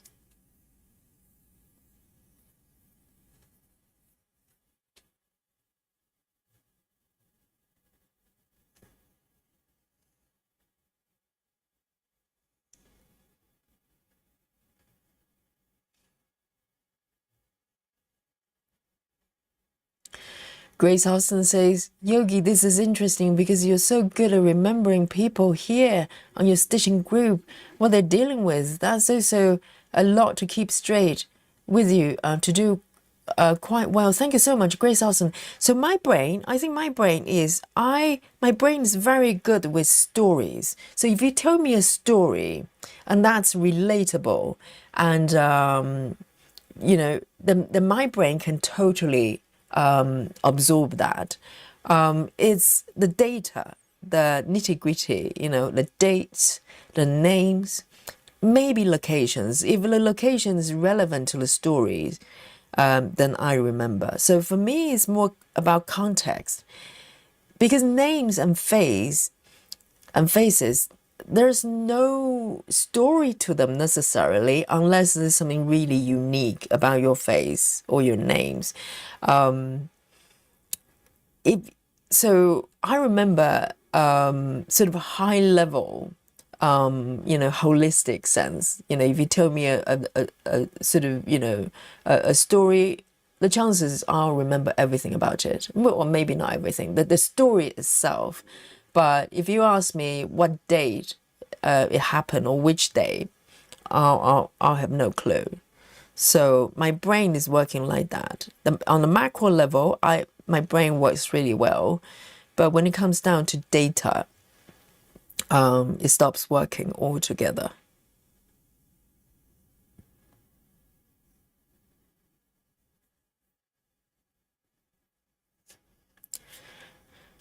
how to say, some people have temporal lobe epilepsy briefly during adolescence or late adolescence, and it goes away. Do you think that's what happened to me? I wonder. Because epilepsy, I just kind of visualize it as some sort of, you kind of just go, everything stops.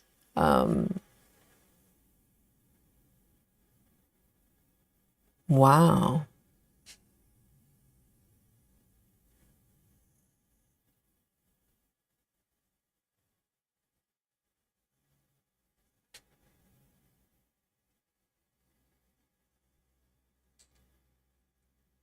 So, oh right, Suzanne, is that what Alex is going through? Wow, that's tremendous. That is a lot.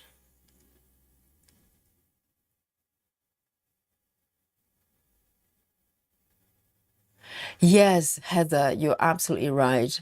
Heather says the names and other information, the yogi is very good at remembering all the different type of memory.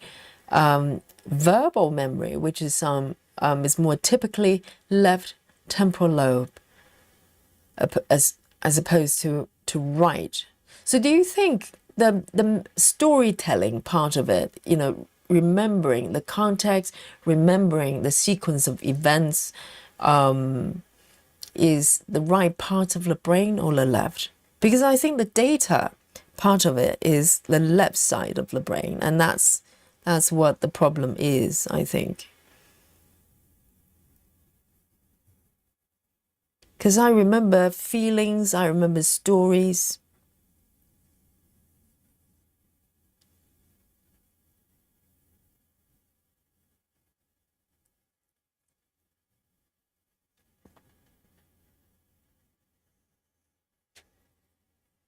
Oh, Suzanne. Must be so worrying to have that happen, the seizures.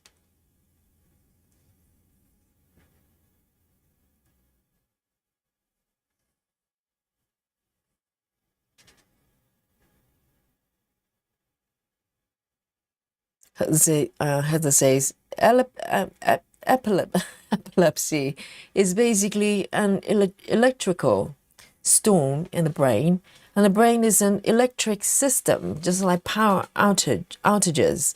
A seizure can take down just a part of the brain, can spread to the whole system.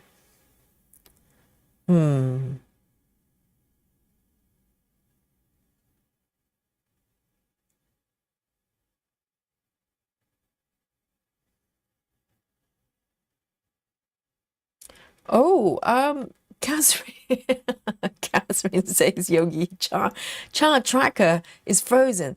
Yes, I did that, secretly, hoping that you wouldn't notice. Yes, you're right. It's frozen for some reason. I can restart it, okay? I was trying to cheat. I thought, well, if it doesn't work, then you can't correct me, can you? But obviously, nothing escapes the chat. Let me restart it. All right.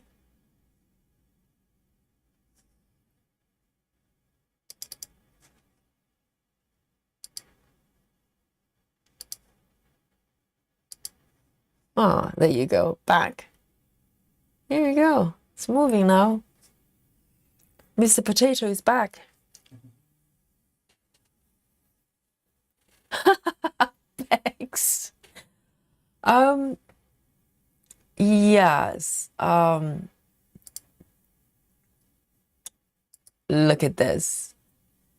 Harsh but true. Beck says you remember stories except for Lucy. Well, maybe the story just not gripping enough for me. If I lose interest, I remember nothing. I think maybe the movie is just not very interesting for me. And my brain is such that if I'm interested in something, I can learn things so fast. You know, I'm a desperate learner. If I need something, if I'm interested in something, I can pick up things so fast. But if I'm not interested, you can repeat 200 times, you know, no chance. I just don't remember anything. My brain just refuses to pick up anything. So it's very stubborn. So you can tell how well I did at school. You guess.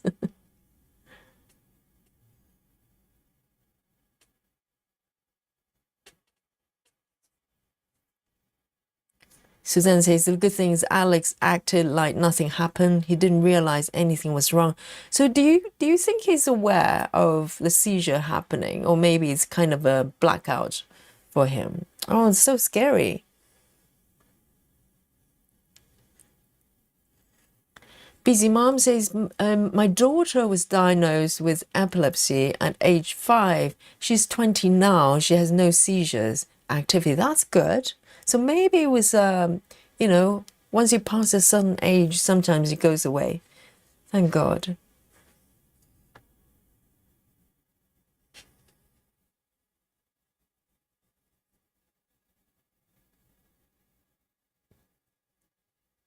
Heather says a lot of these functions are based on connections between areas of the brain. It might be the yogi's brain is very connected with between emotions and verbal areas, which are just adjacent.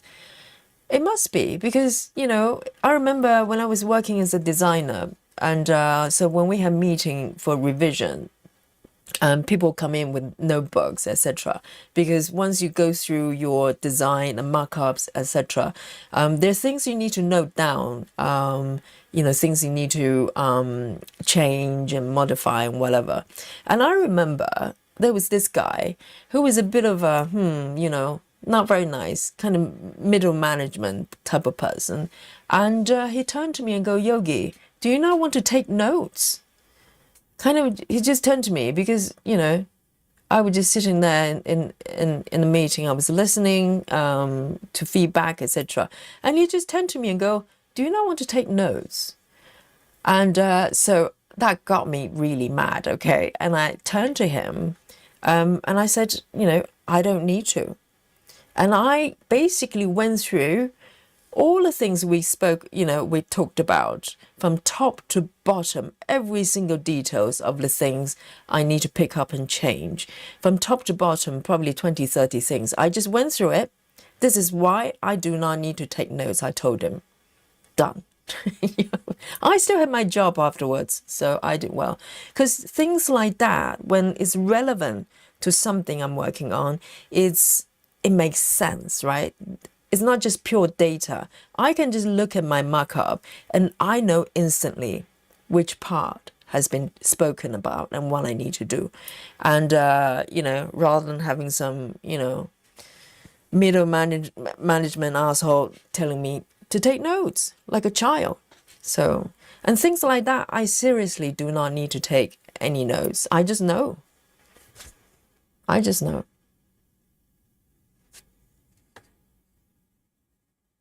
Whereas names and numbers, no chance. Don't remember anything.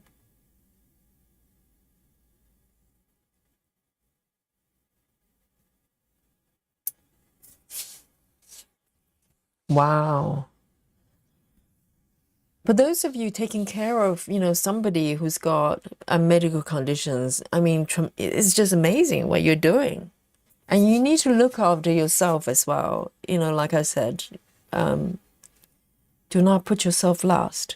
It's not always possible to put yourself first. You know, having looked after my mom when she was sick, I made a mistake of, you know, basically devoted every waking hour to my mom, and I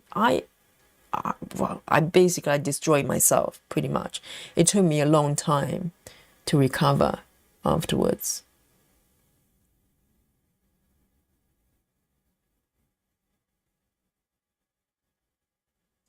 Claudia says that focus sounds like the ADD superpower of hyperfocus. If I'm interested, I can learn a subject super fast. If I'm not interested, I can get irrationally angry if someone tries to make me learn. Yes, Claudia, you and me, I'm like that. You know, if I'm not interested, what information that comes in is annoyance. I'm just thinking, this is so boring, I cannot stay here. But if I'm interested, you know, you can feed me as much as you want. I'm in. Heather says, I used to annoy my professor because I don't take notes during a lecture. He thought I was not paying attention, but I just didn't need notes to remember. Yes, because if, you know, I treat design almost like a story. I know the beginning and the end and what I need to do. So why do you need to take note?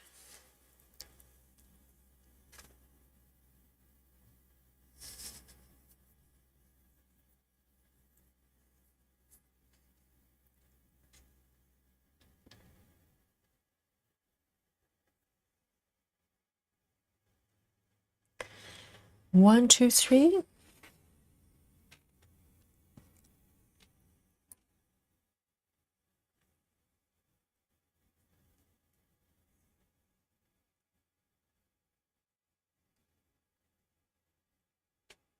Let me find a stitch first. It's over here.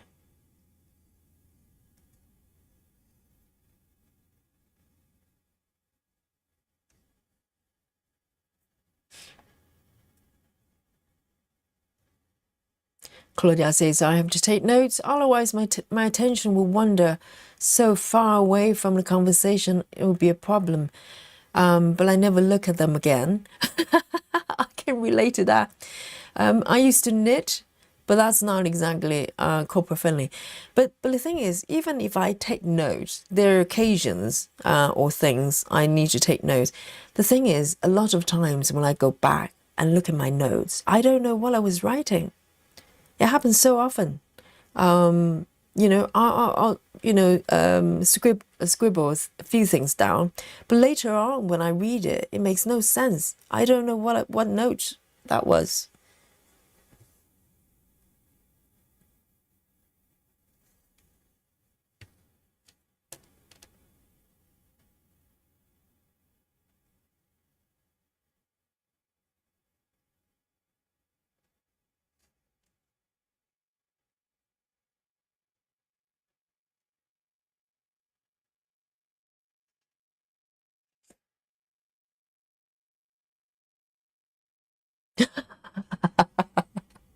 Lee says Yogi the brain is very clever. Even my guinea pigs know when it's dinner time.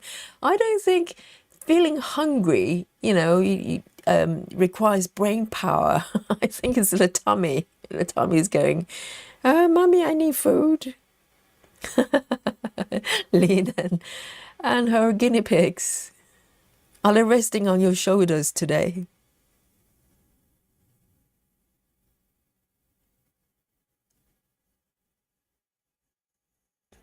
Michelle says, Yogi, you're a design alien. I don't know. Because for me, that makes perfect sense. It's almost like, you know, why do you need to take note of a perfectly logical story?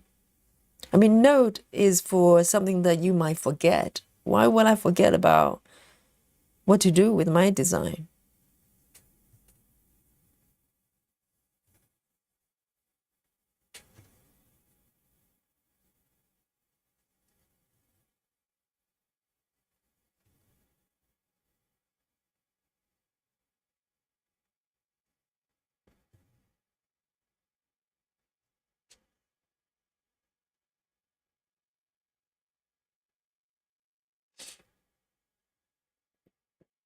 Claudia says, for me, notes are to keep my hands busy. If my hands are busy, I can stay in the conversation.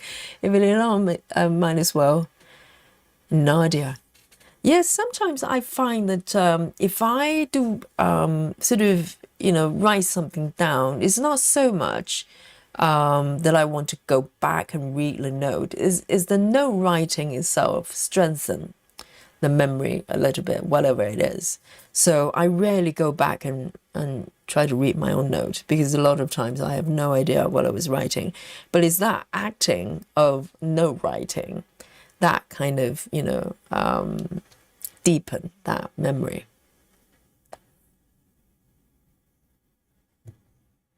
Janine says, I'm more of a hands-on learner. If I take notes, half the time I don't know what I wrote for it. Same here.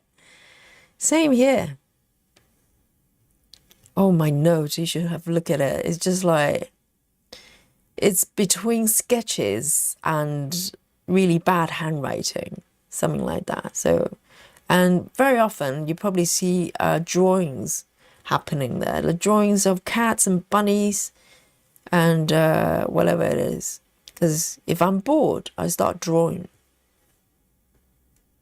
So my notes are probably more drawings and sketches than words.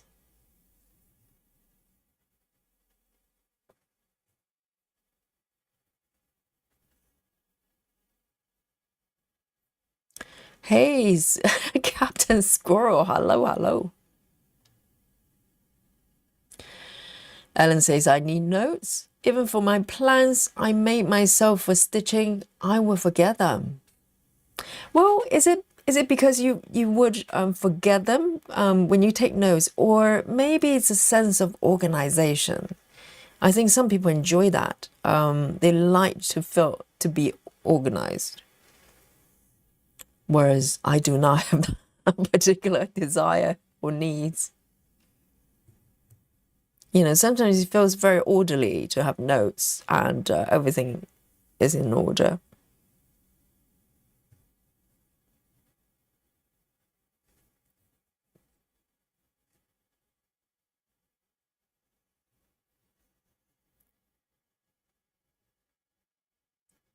Oh yeah, Heather and Turtle Stitcher and Squirrels. I haven't seen this reunion for ages. Yes, wonderful. Indeed, it's been ages. I know. How wonderful. It's a great start of the year. Happy reunion.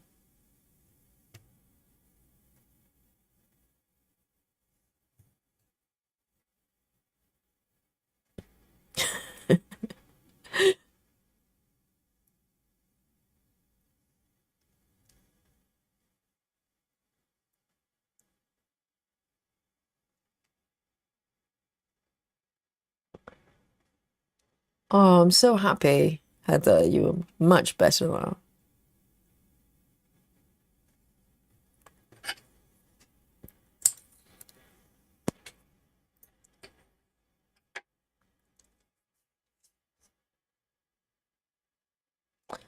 Heather says, I missed you during the marathon because, but we're thinking of you due to squirrel start. Indeed, but I think you made it for a little bit, didn't you? I remember seeing you in the chat towards the end. Yes, because of the squirrel start. So you were missing Squirrel, Captain Squirrel then. Oh, I know. I'll get to the squirrel very soon.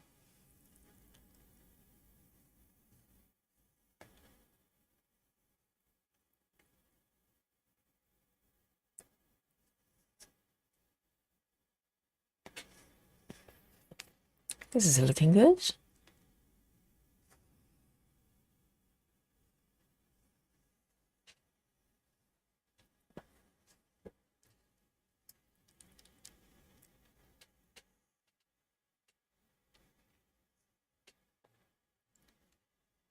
Yes, I remember seeing you there.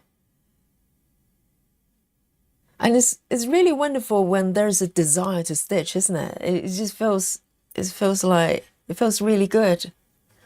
And that, I think that's why when, like Ellen in December, kind of, slightly stuck in a rut. And we're not happy when that happens, because technically, if you are, for whatever reason, you feel bored with stitching or don't want to stitch, you can just do other things. But we all know how enjoyable it is when you want to stitch. And so it's that frustration of why am I not feeling like I want to stitch? I totally get it. So it's really nice to find that passion again and that, desire to stitch.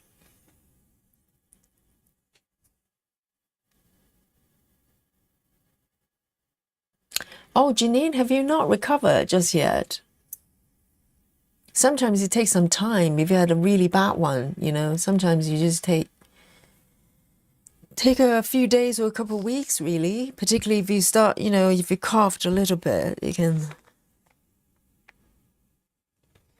body just needs some time to recover.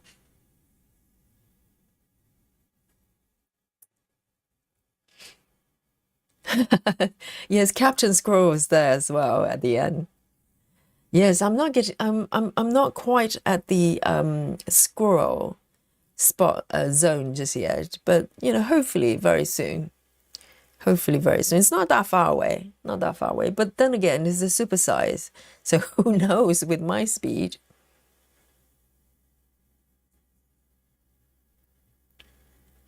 Janine says, I was told I have to have this cough for 3 weeks before they will see me. What? You have to cough for 3 weeks before they will see you, the doctors? Really? Like 3 weeks is a very long time. Maybe they're just inundated by because normally the doctors, the GPs, try to sort of discourage people to come to them if they just have a common cold, But it's hard to tell whether it's a common cold or something a little bit more. Because they probably get a lot of people having flus and stuff.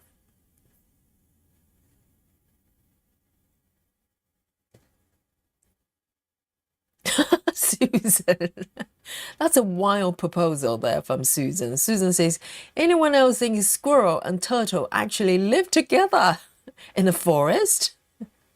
You mean like sleep time? There's no turtle in sleep time.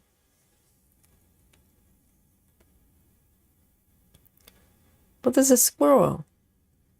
Maybe there's a turtle. I need to check again.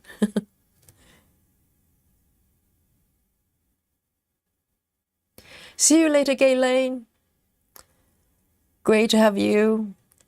And see you later.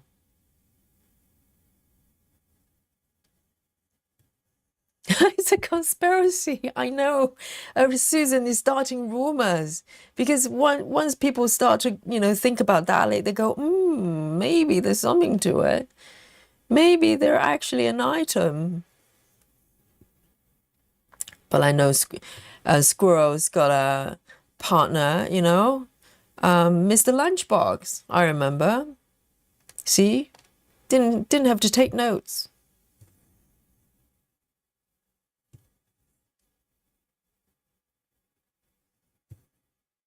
Unless Heather is Lunchbox's alter ego. Dun, dun, dun. A new theory has come out. Susan, what do you think?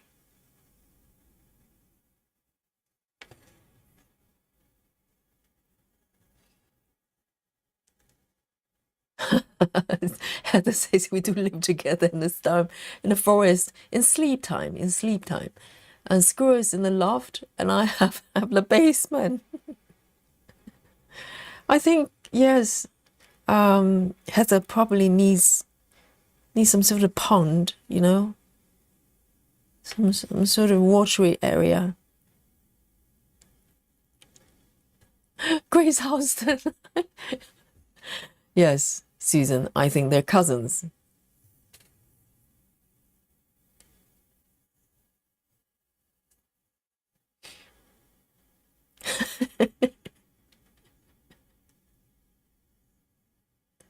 Janine says they say it's probably a virus. It will go away on its own.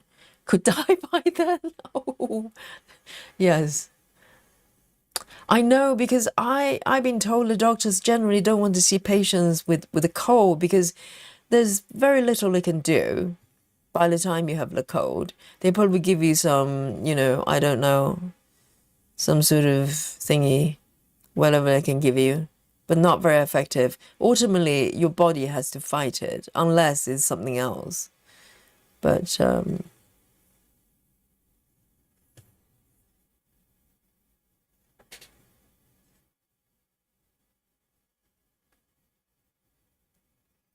I think the best they can do is probably antibiotics, but you don't want to take those too frequently. And sometimes the body just have to fight it. It's just what it is. Ginny said, I forgot about lunchbox. I told you. Note taking is not necessary. Cactus goes in the loft with my lunchbox.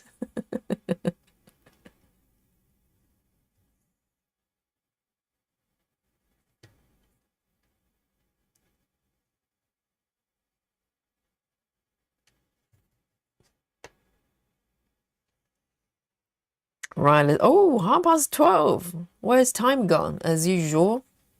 Time flies when Yogi stitches with you.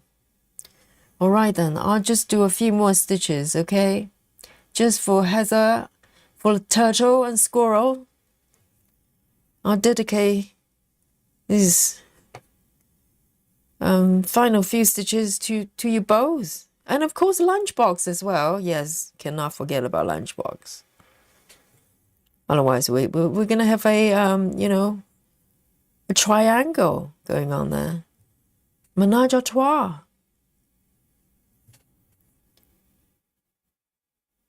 Here we go. I'm going to do the final 6 stitches. How's that?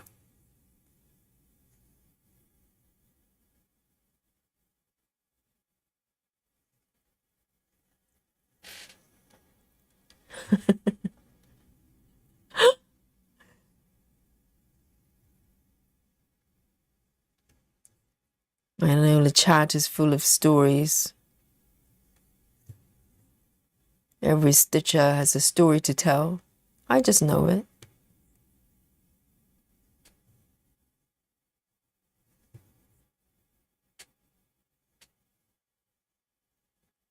Captain Squirrel says, this stitching is looking really good. I know. I'm slowly filling up this area. I think I've done quite well.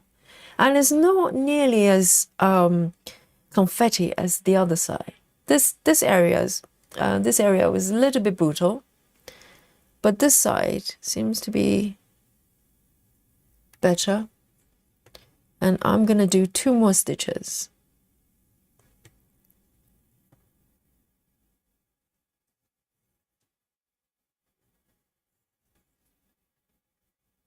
And it's really nice to work with a lot of, you know, bright colors. There's very little air stitching with this piece. There's some areas that's got more pale colors, but mostly very bright. Oh, just one more then.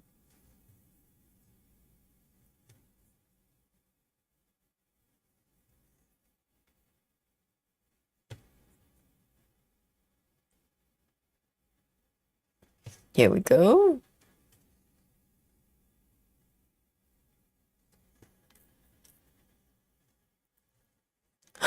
We're just housemates. Yes, stop the rumors, okay, Susan? It's all innocent. 66, going back. Right, let's have a look then. I'm going to give you a quick summary here, and just in case you weren't here in the beginning, and then I'm going to give you the stitch count, okay? Now you don't even need to guess. I'll just give it to you. How nice is that? It's like it's free. So today I'm back to this piece. Is GeckoRouge Craft Cupboard. This piece is called, and it's a piece of artwork by Collin Thompson. So let me show you the markup here. It's just full of intrigue everywhere you turn. So I'm in the bottom center there.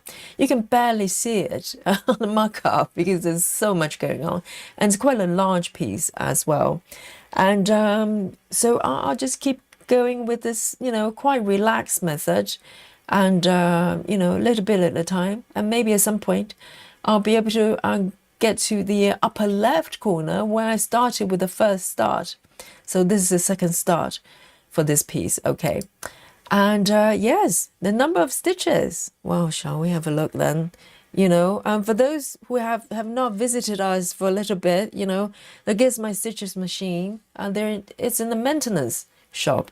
So from at least for now, I am going to just give you the number of stitches, okay?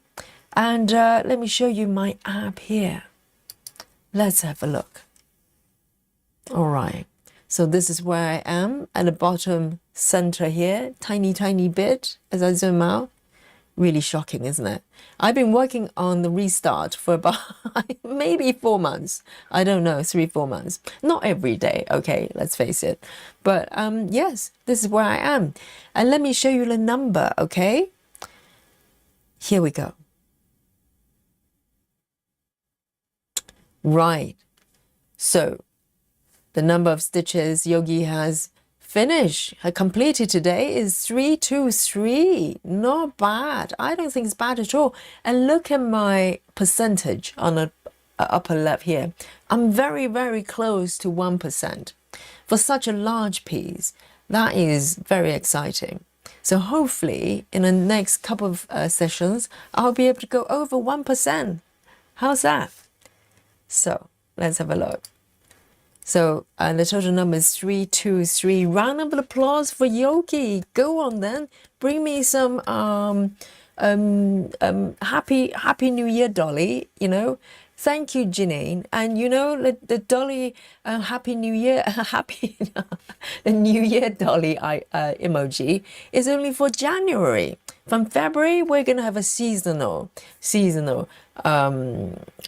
dolly emoji. So enjoy the New Year emoji for this month, okay? It's a limited edition. Yes. Thank you, guys. Yes, I can't believe time just, you know, flew by. You know, this is like four hours, just like nothing. And it's always so much fun chatting with you. We have endless topics to talk about.